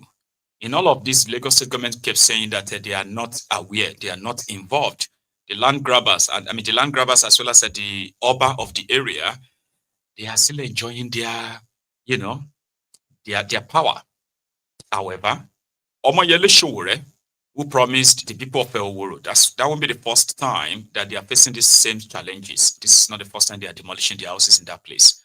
So the demolition continues. It's just this is now. So Sowore and the Take It Back have always been out there pushing, the voice of these people for to get justice. It is unlikely they will get one, but for the record, in a country where those who promise to be serving you turned around to point their guns at you, is no other than a failed country. Oworo. Today, and even Omoyele Sowore that escaped unhurt. However, he got declared wanted afterward. Police just declared him wanted in a very much lawless zoo.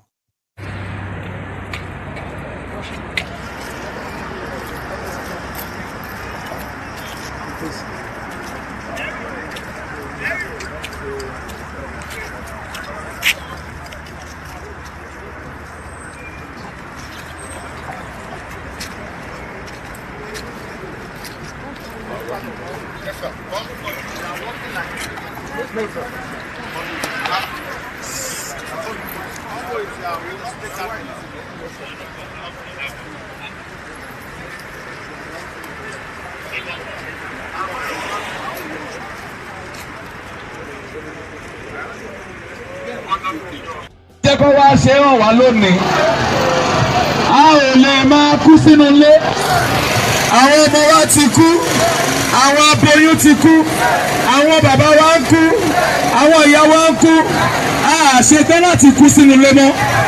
Àwa tún ṣetán láti bọ́ síta. Àsìkò táwa yìí. Owó resident ẹ má fòṣì lọ̀ wá mọ́, a ò ní gbà. Ẹ jẹ́ kó loud. Ẹ má fòṣì lọ̀ wá mọ́, a ò ní gbà. Ẹ ṣe. Lásìkò yìí. Here we are. The Lagos State Police have started tear gassing us, and we will continue resisting, and we will mount our property. The Lagos State government cannot intimidate us. We will resist every intimidator, every form of intimidation. We have a court order, a court injunction that says that this demolition is illegal. We will resist any form of oppression. We will resist. You can see the Lagos State government are shooting us tear gas. We are peaceful protesters. They are tear gassing us.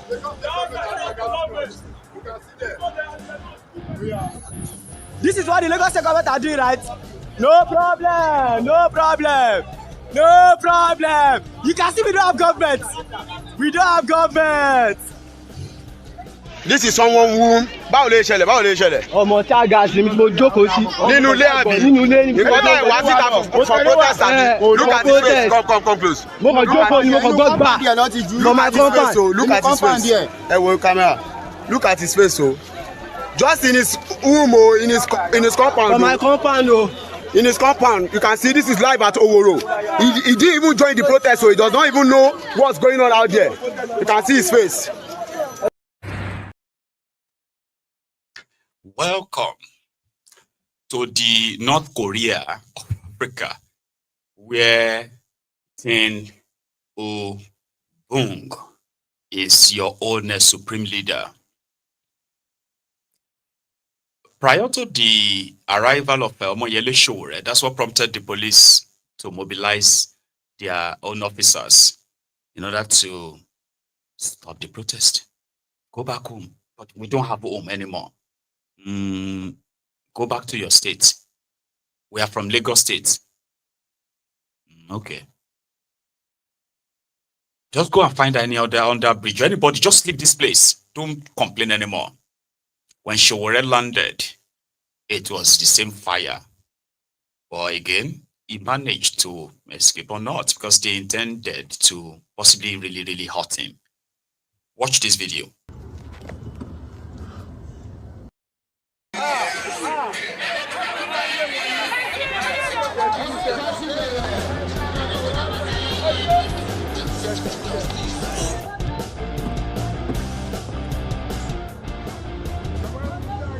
We're in Oworo today, and the police is already attacking the victims of demolition.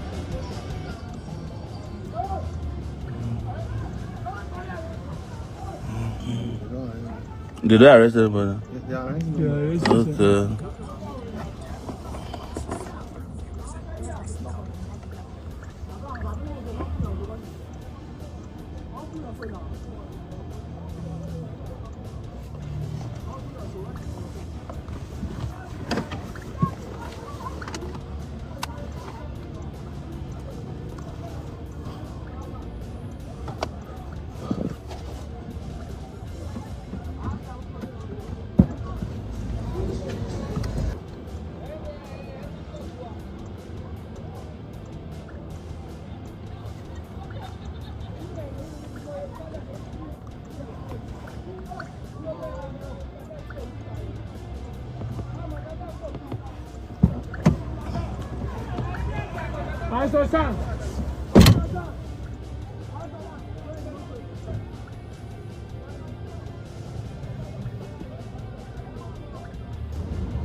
They packed all these people in Black Maria.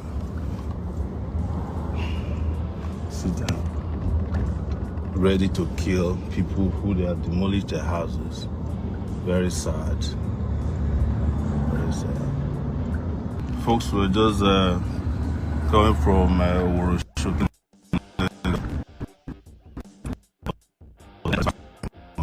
By the time we got there, the police had attacked peaceful protesters whom they demolished their houses in the Oworo area of Lagos. And I think they had intelligence that I was approaching the place. As you see, captured. They were just tear gassing them, and they brought in more reinforcement. All of them were carrying lethal weapons. This is what we're talking about Nigeria at this time. The police that ought to be protecting the citizens of Nigeria are busy chasing after and attacking innocent civilians, people who they don't build houses for, people they do nothing for. They're attacking them, and this is what you just watched live on my timeline now. So we couldn't enter the community. The whole place is barricaded. These are some of the demolitions that they've carried out, and they relate to homes of poor people. This is where the poor people have managed to run after the rich people drove them away from Bakoko and other places. We were told that the IGP, the illegal IGP, actually embed in the police team today people who could shoot and kill me if I showed up, but I still went there regardless. This is intelligence I had. So right now we'll be monitoring events as they're happening, and time permitting we'll return back to that community. We must fight for these people and ensure that they get what is theirs back. We cannot leave this country in the hands of criminals to keep exploiting the poor. That is what got us into where we are today. That is what led to what America decided could be their intervention, because they've seen weak and terrible leadership in Nigeria. They know that these guys don't mean well for Nigerians, but that doesn't mean that America mean well for Nigerians. They're just taking advantage of the weakness in the leaders. Some of them have encouraged, because if you look at it, the same Americans come here, witness shambolic elections. They go and hold their press conferences in DC and say, well, the elections are not that good, but they are not that. These are the elections that produce these weak and inhuman leaders in our country. We must ensure that we fight these people to a standstill. That's my position, that you do not ask for outside help each time you have a small problem. That is what led a lot of Africans into religion. They're always praying to something. They're always worshiping. Each time there's a problem, you go and worship something. Worship a stone. Worship, the picture of a foreign god, or, a religion that you know nothing about. And I'm not here to attack your freedom of worship or religion, but I'm telling you that it's part of our weakness. And when the people you're expecting to come and help you from nowhere don't come, you start looking for help. You're always looking for help. That's the problem with Africans. Instead of us to stand up against our traducers here, fight them to a standstill. Oh, we want America to come in. America will come in, shoot a few places, drop a few bombs, drones, and that's all, right? That's all. We move on again. And then maybe next time we're going to beg Russia to come and help us. We're going to beg China to come, North Korea to come and help us. But nobody but ourselves can free ourselves. And that is what you just saying. A community of poor people. These guys have nothing, not a cloth on their back. All the police, Nigeria police does is to chase after them on behalf of private investors. Private investors, those are the people who are stealing their land. I'm highly disappointed of Nigerian government because the Nigerian government were highly disappointed in them due to foreseen circumstances. Definitely, I'm one of those people approving. People should die in coronavirus is more better than people should die in hungers. Hunger kills more than coronavirus because some people are less privileged. Due to foreseen circumstances that I said it, some people are less privileged, which they are based on daily pay, which are not even based on salaries. But our government thinks that the knockdown is the best solution to coronavirus, and proving it to an extent and to the levels of alacrity that if someone die in coronavirus, it's more efficient to die in hunger, because some people will be at indoor. There's no way to make a home.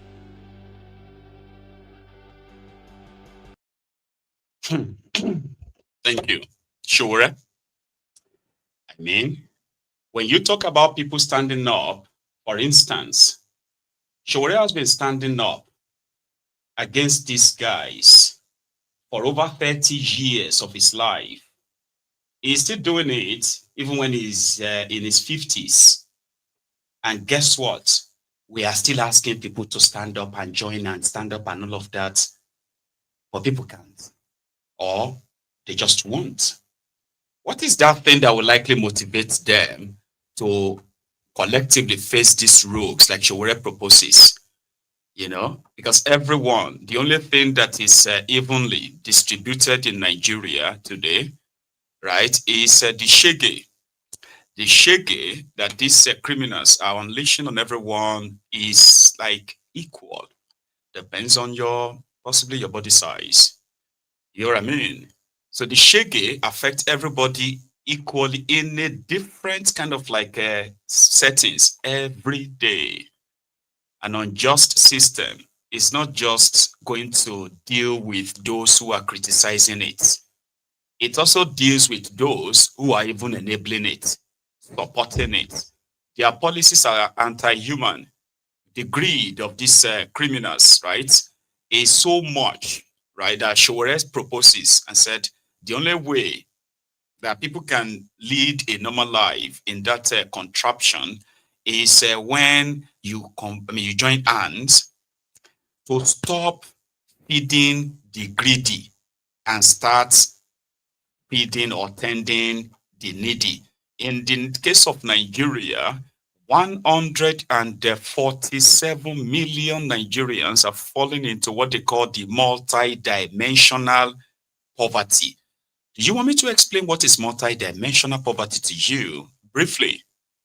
Sure, I will.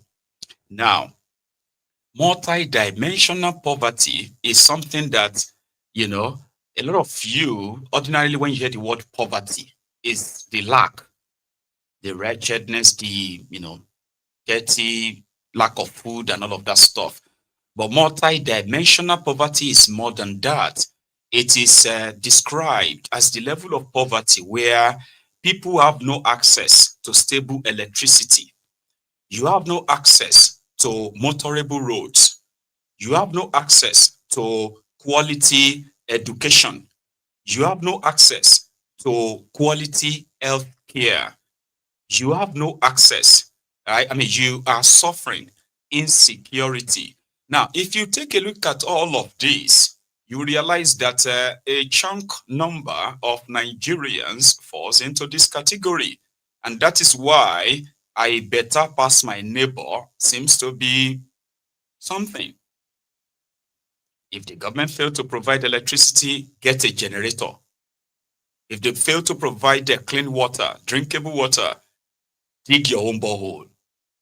If they fail to provide you security, mount a very tall fence, electric fence, and a gigantic gate, plus some strong burglary proofs that makes your house look like a fancy prison. Rather than face them to make you feel safe enough that you do not have to lock yourself up like prisoners or even walk about because they fail to provide security, then you hire your own private mopos that will be carrying guns behind you so as to protect you from becoming a victim of the failed government. In that sense, you are giving yourself some sense of, some sense of fulfillment, sense of success in the face of poverty, in the face of dilapidated infrastructures, in the face of decaying healthcare infrastructure, including healthcare, including education, dwindling quality of education due to the policies and the greed of these criminals. You know, if they are not going to provide quality education, right, then you go and hire or send your children to the best and private schools that could provide them that quality education, while millions of others are left to devour the rag rubbish that they are feeding them, the indoctrination to make them believe that, success comes from somewhere. No matter how hardworking they are, they must still remember that, except they are blessed by this sky daddy, something that makes them feel so dependent on superstition. If you take a look at the whole thing, right, you realize that a chunk of us are living in multi-dimensional poverty, but we only just make ourselves feel better when we say, at least I better pass my neighbor. At least I have a car. I'm driving a 30 million naira car on a dusty or motorable road. Well, what do you want me to do? I'll just go and buy a Jeep, the one that is good for Nigerian road. What is Nigerian road? Yeah, there is a Nigerian road. And the big men, rather than everybody go together and say, you must do this, you must fix this, or there will be wahala, they will rather just improvise. No security, hire your own security. No quality education, send your children to private schools. Terrible healthcare system for public, go private. Yeah? This area is so unsecure. Move to the secure one and build yourself a fancy prison. And you don't have to bother. There's no electricity. Get yourself the biggest mechano generator. the one that is switching itself off and on. I say we don't even use we don't use NEPA anymore. We no longer use no. I am upgrade. That is the country that these guys have bestowed on you. It is not a place to be proud. That's why we said, you see, every Nigerian is like a local government chairman or woman on his own. When you provide all of these things for yourself, right? You are a local government chairman or woman yourself. So it won't make any sense for you to now brag or beat your chest like an imp, right? Beat your chest and say you are a proud Nigerian. Say, are you sure you are not a proud idiot? Pun intended, and no apology, okay? Just so you know that if you reason all these things together, you are likely going to agree with me. Immediately, Omoyele Sowore escaped the assassination attempt on his life by the Nigerian police because he's, sympathizing with the victims of the illegal demolition by the land grabbers in Lagos State, a whole Lagos State, and the government of Lagos State just pretended not to know up to this moment. Now, the police said he's declaring Omoyele Sowore wanted. How? As how now? You should report at the nearest police station. I hereby, as the Commissioner of Police, Lagos State Police Command, declare Sowore wanted. I declare him wanted for the act of causing disturbance of public peace and an act to commit serious felony by planning and putting all the plan in motion to obstruct traffic on the Tomiland Bridge, to cause hardship for Lagosians and other Nigerians, and especially visitors who are transiting through this end. We will not allow this to happen. These are the equipment, and we ensure that we are closing on him anywhere he is. He should be aware that we are closing on him. Willant is doing video and he couldn't come down. Let him come down. He came down in Abuja. Why is he afraid to come down in Lagos? He should come down. He should come down. Wherever he is, he should report himself to the nearest police station. Because I'm going to arrest him and investigate him and prosecute him. Thank you. We have made 13 arrests of this miscreant and hoodlum because there's no any reason why this protest must take place. The people who are concerned, who are residents of Orosoki, have been paid compensation by government for those who deserve, who are entitled rather to the compensation they deserve. And the people have remained in peace and they've been living in peace in the community. But it's coming to Lagos to instigate crisis, to instigate violence will not be tolerated. And I want all Lagosians to still go about their lawful businesses without any fear or aggression. Let him come down, let him put his leg on ground. He's riding in a vehicle and he's making video that police have covered everywhere and they can't come down.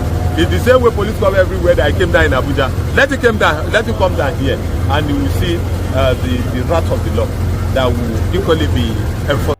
Nuisance Lele. Nuisance Lele.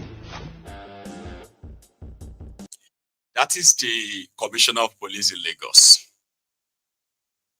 It's unfortunate. It is. Because that is the reality of Nigerians in the hands of these, these criminals themselves. Who do you want to run to? Who is going to investigate? Who is going to help you? Normally they will say, I've reported to the police and the police have filed a case and all of that. And, that is not the case of Nigeria. They are always above the law. The law doesn't apply to them. And that's the madness that is also going on in PDP. I know I have thought we were going to take calls, right? But it's over the time to take calls. So let me just add this last one.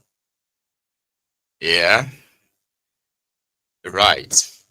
So the PDP were supposed to have their own convention so that they were, elected their national executives. And they have been in this mess for a while now, right? So yesterday, there were a series of suspensions flying everywhere. First, it was the Damagons faction, Seyi Makinde, the Solo Makinde Ibadan. They first suspended the group believed to be loyal to Werewike.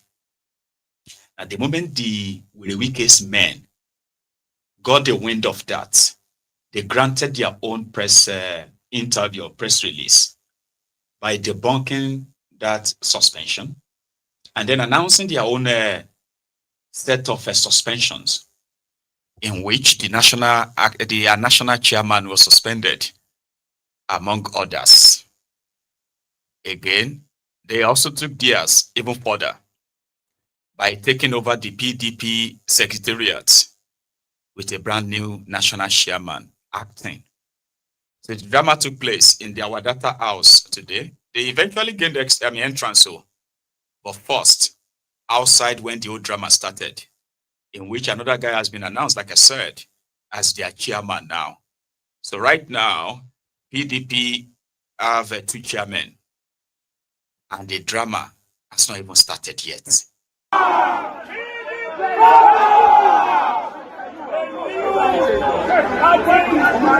Chairman of our great party, the PDP, just arrived the national headquarters. And before he proceeds to his office, he wants to address the press. All right.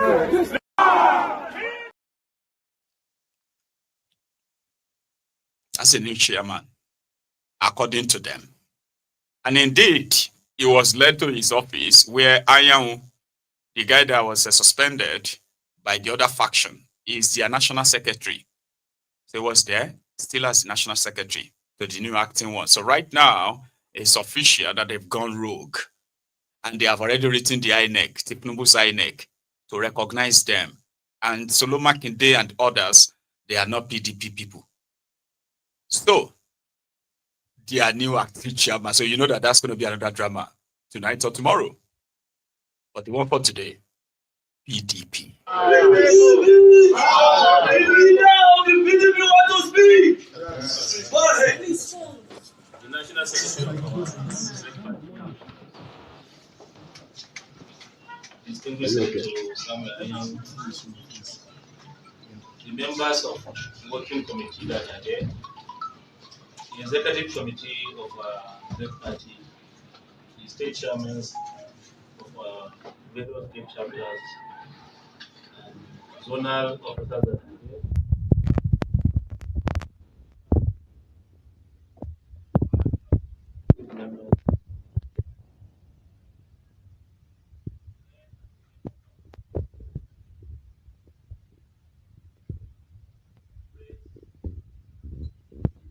Men that are here with us. Good morning, all. Good morning. Thank you very much.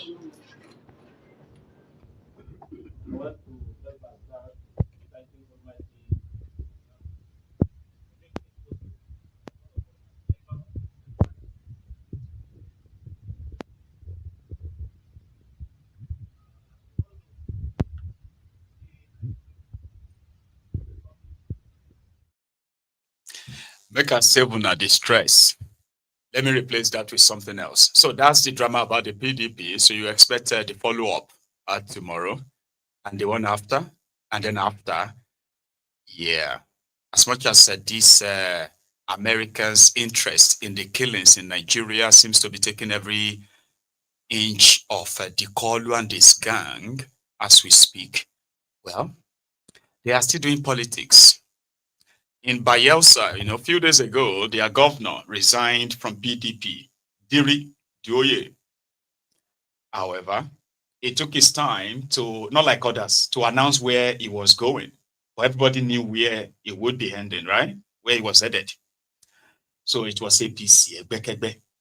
And today, they held what they call the biggest rally, as Diri promised Tifnumbu 99% of the Bayelsa and Ijaw vote in 2027 as he officially joins them today. So that is a good place to end, right? Now watch this. We, as Ijaw people, I was an activist, National Organizing Secretary of Ijaw National Congress. Long in the military regime, we requested for a coastal road from Lagos to Calabar. Where are those documents? I speak with documents. Bring those documents.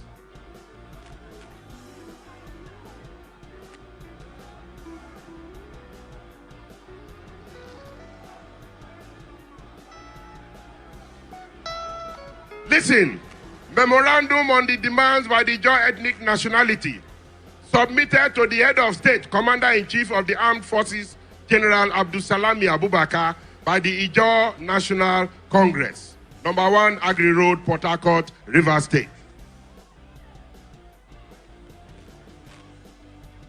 And the major demand here was the construction of the coastal road from Lagos to Calabar. Today, we have a president that is now attending to the demand of the Ijaw people. Eyes on! Yeah. Eyes on! Yeah.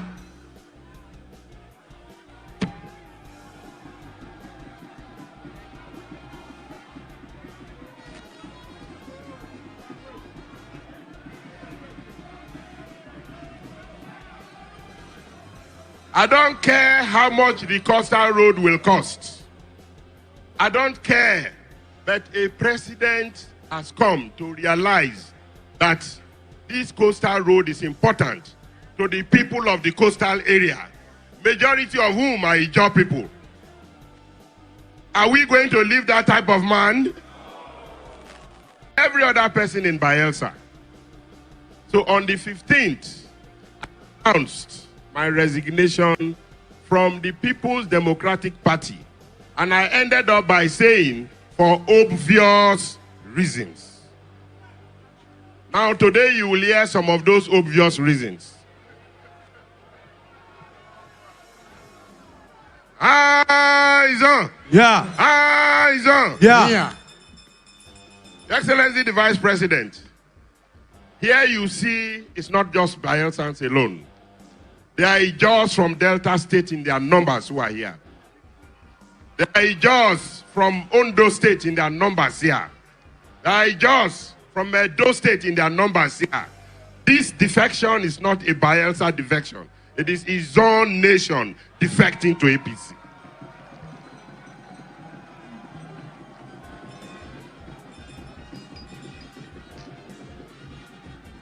Thank you. Now,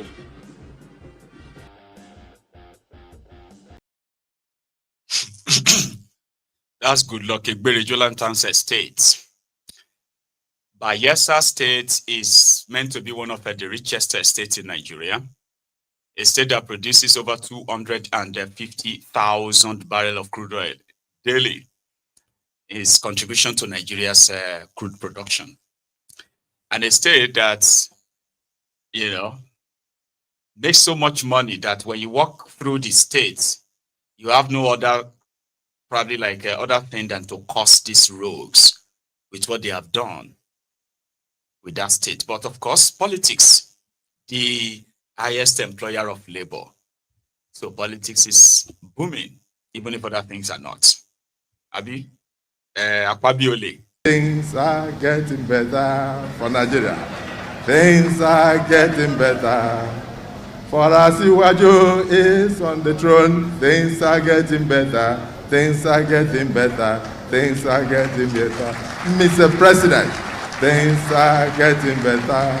Hey, things are getting better for Nigeria. For Nigeria is on the way. Progressive government. Things are getting better. Asiwaju, congratulations.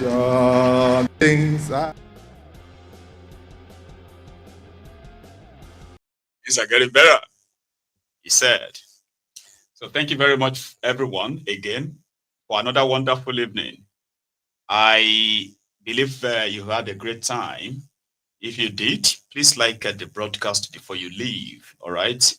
And if you haven't really subscribed onto Maiyegun's Diary Politico, this is the best time to do that. All right? So thank you so much. And I am going to see you another time. Enjoy the rest of your evening. Okay? You have a great week.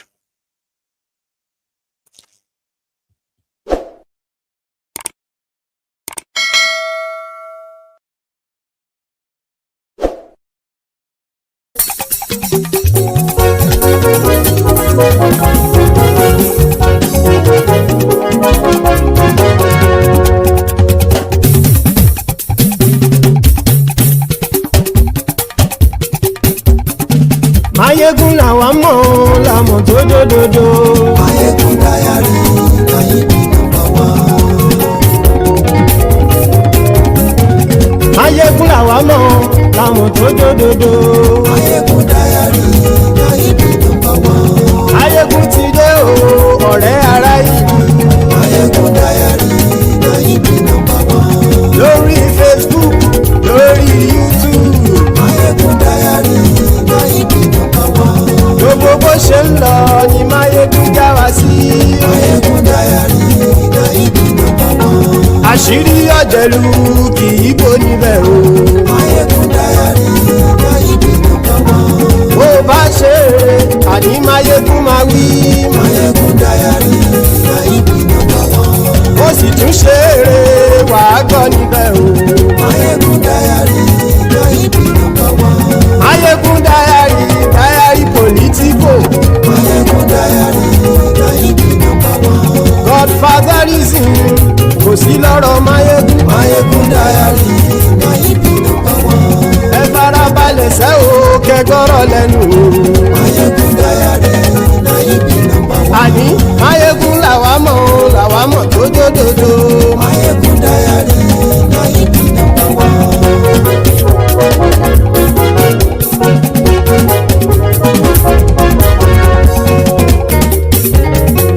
Àní ẹ̀sùn ràkì. Maiyegun ti dé. Maiyegun ti dé. Ọ̀jẹ̀lú ẹ̀sùn ràkì. Maiyegun ti dé. Àní ẹ̀sùn ràkì. Maiyegun ti dé. Lórí Facebook. Maiyegun ti dé. Àní ẹ̀sùn ràkì. Maiyegun ti dé. Lórí YouTube. Maiyegun ti dé. Àní ẹ̀sùn ràkì. Maiyegun ti dé. Bọ́ba bá gbé wúrẹ́. Maiyegun máa wí. Àní ẹ̀sùn ràkì. Maiyegun ti dé. Ijó ìgbádìyẹ. Maiyegun máa wí. Àní ẹ̀sùn ràkì. Maiyegun ti dé. Presido bá rúfin o. Maiyegun máa wí. Àní ẹ̀sùn ràkì. Maiyegun ti dé. Kí gómìnà kówó jẹ. Maiyegun máa wí. Àní ẹ̀sùn ràkì. Maiyegun ti dé. Ọlọ́pàá ti ń darí bá. Maiyegun máa wí. Àní ẹ̀sùn ràkì. Maiyegun ti dé. Aṣòfin ti ń rúfin o. Maiyegun máa wí. Àní ẹ̀sùn ràkì. Maiyegun ti dé. Òkúra olóṣèlú. Maiyegun máa wí. Àní ẹ̀sùn ràkì. Maiyegun ti dé. Ọ̀jẹ̀lú ẹ̀sùn ràkì. Maiyegun ti dé. Àní ẹ̀sùn ràkì. Maiyegun ti dé.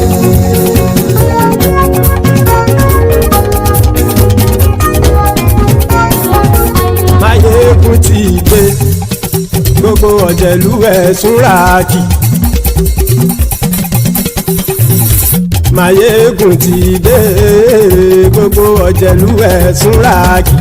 Ṣùgbọ́n ní bá ti ṣe èyí tó yẹ kí wọ́n ṣe, ọmọ bá dèrò ní fi wọ́n níran o.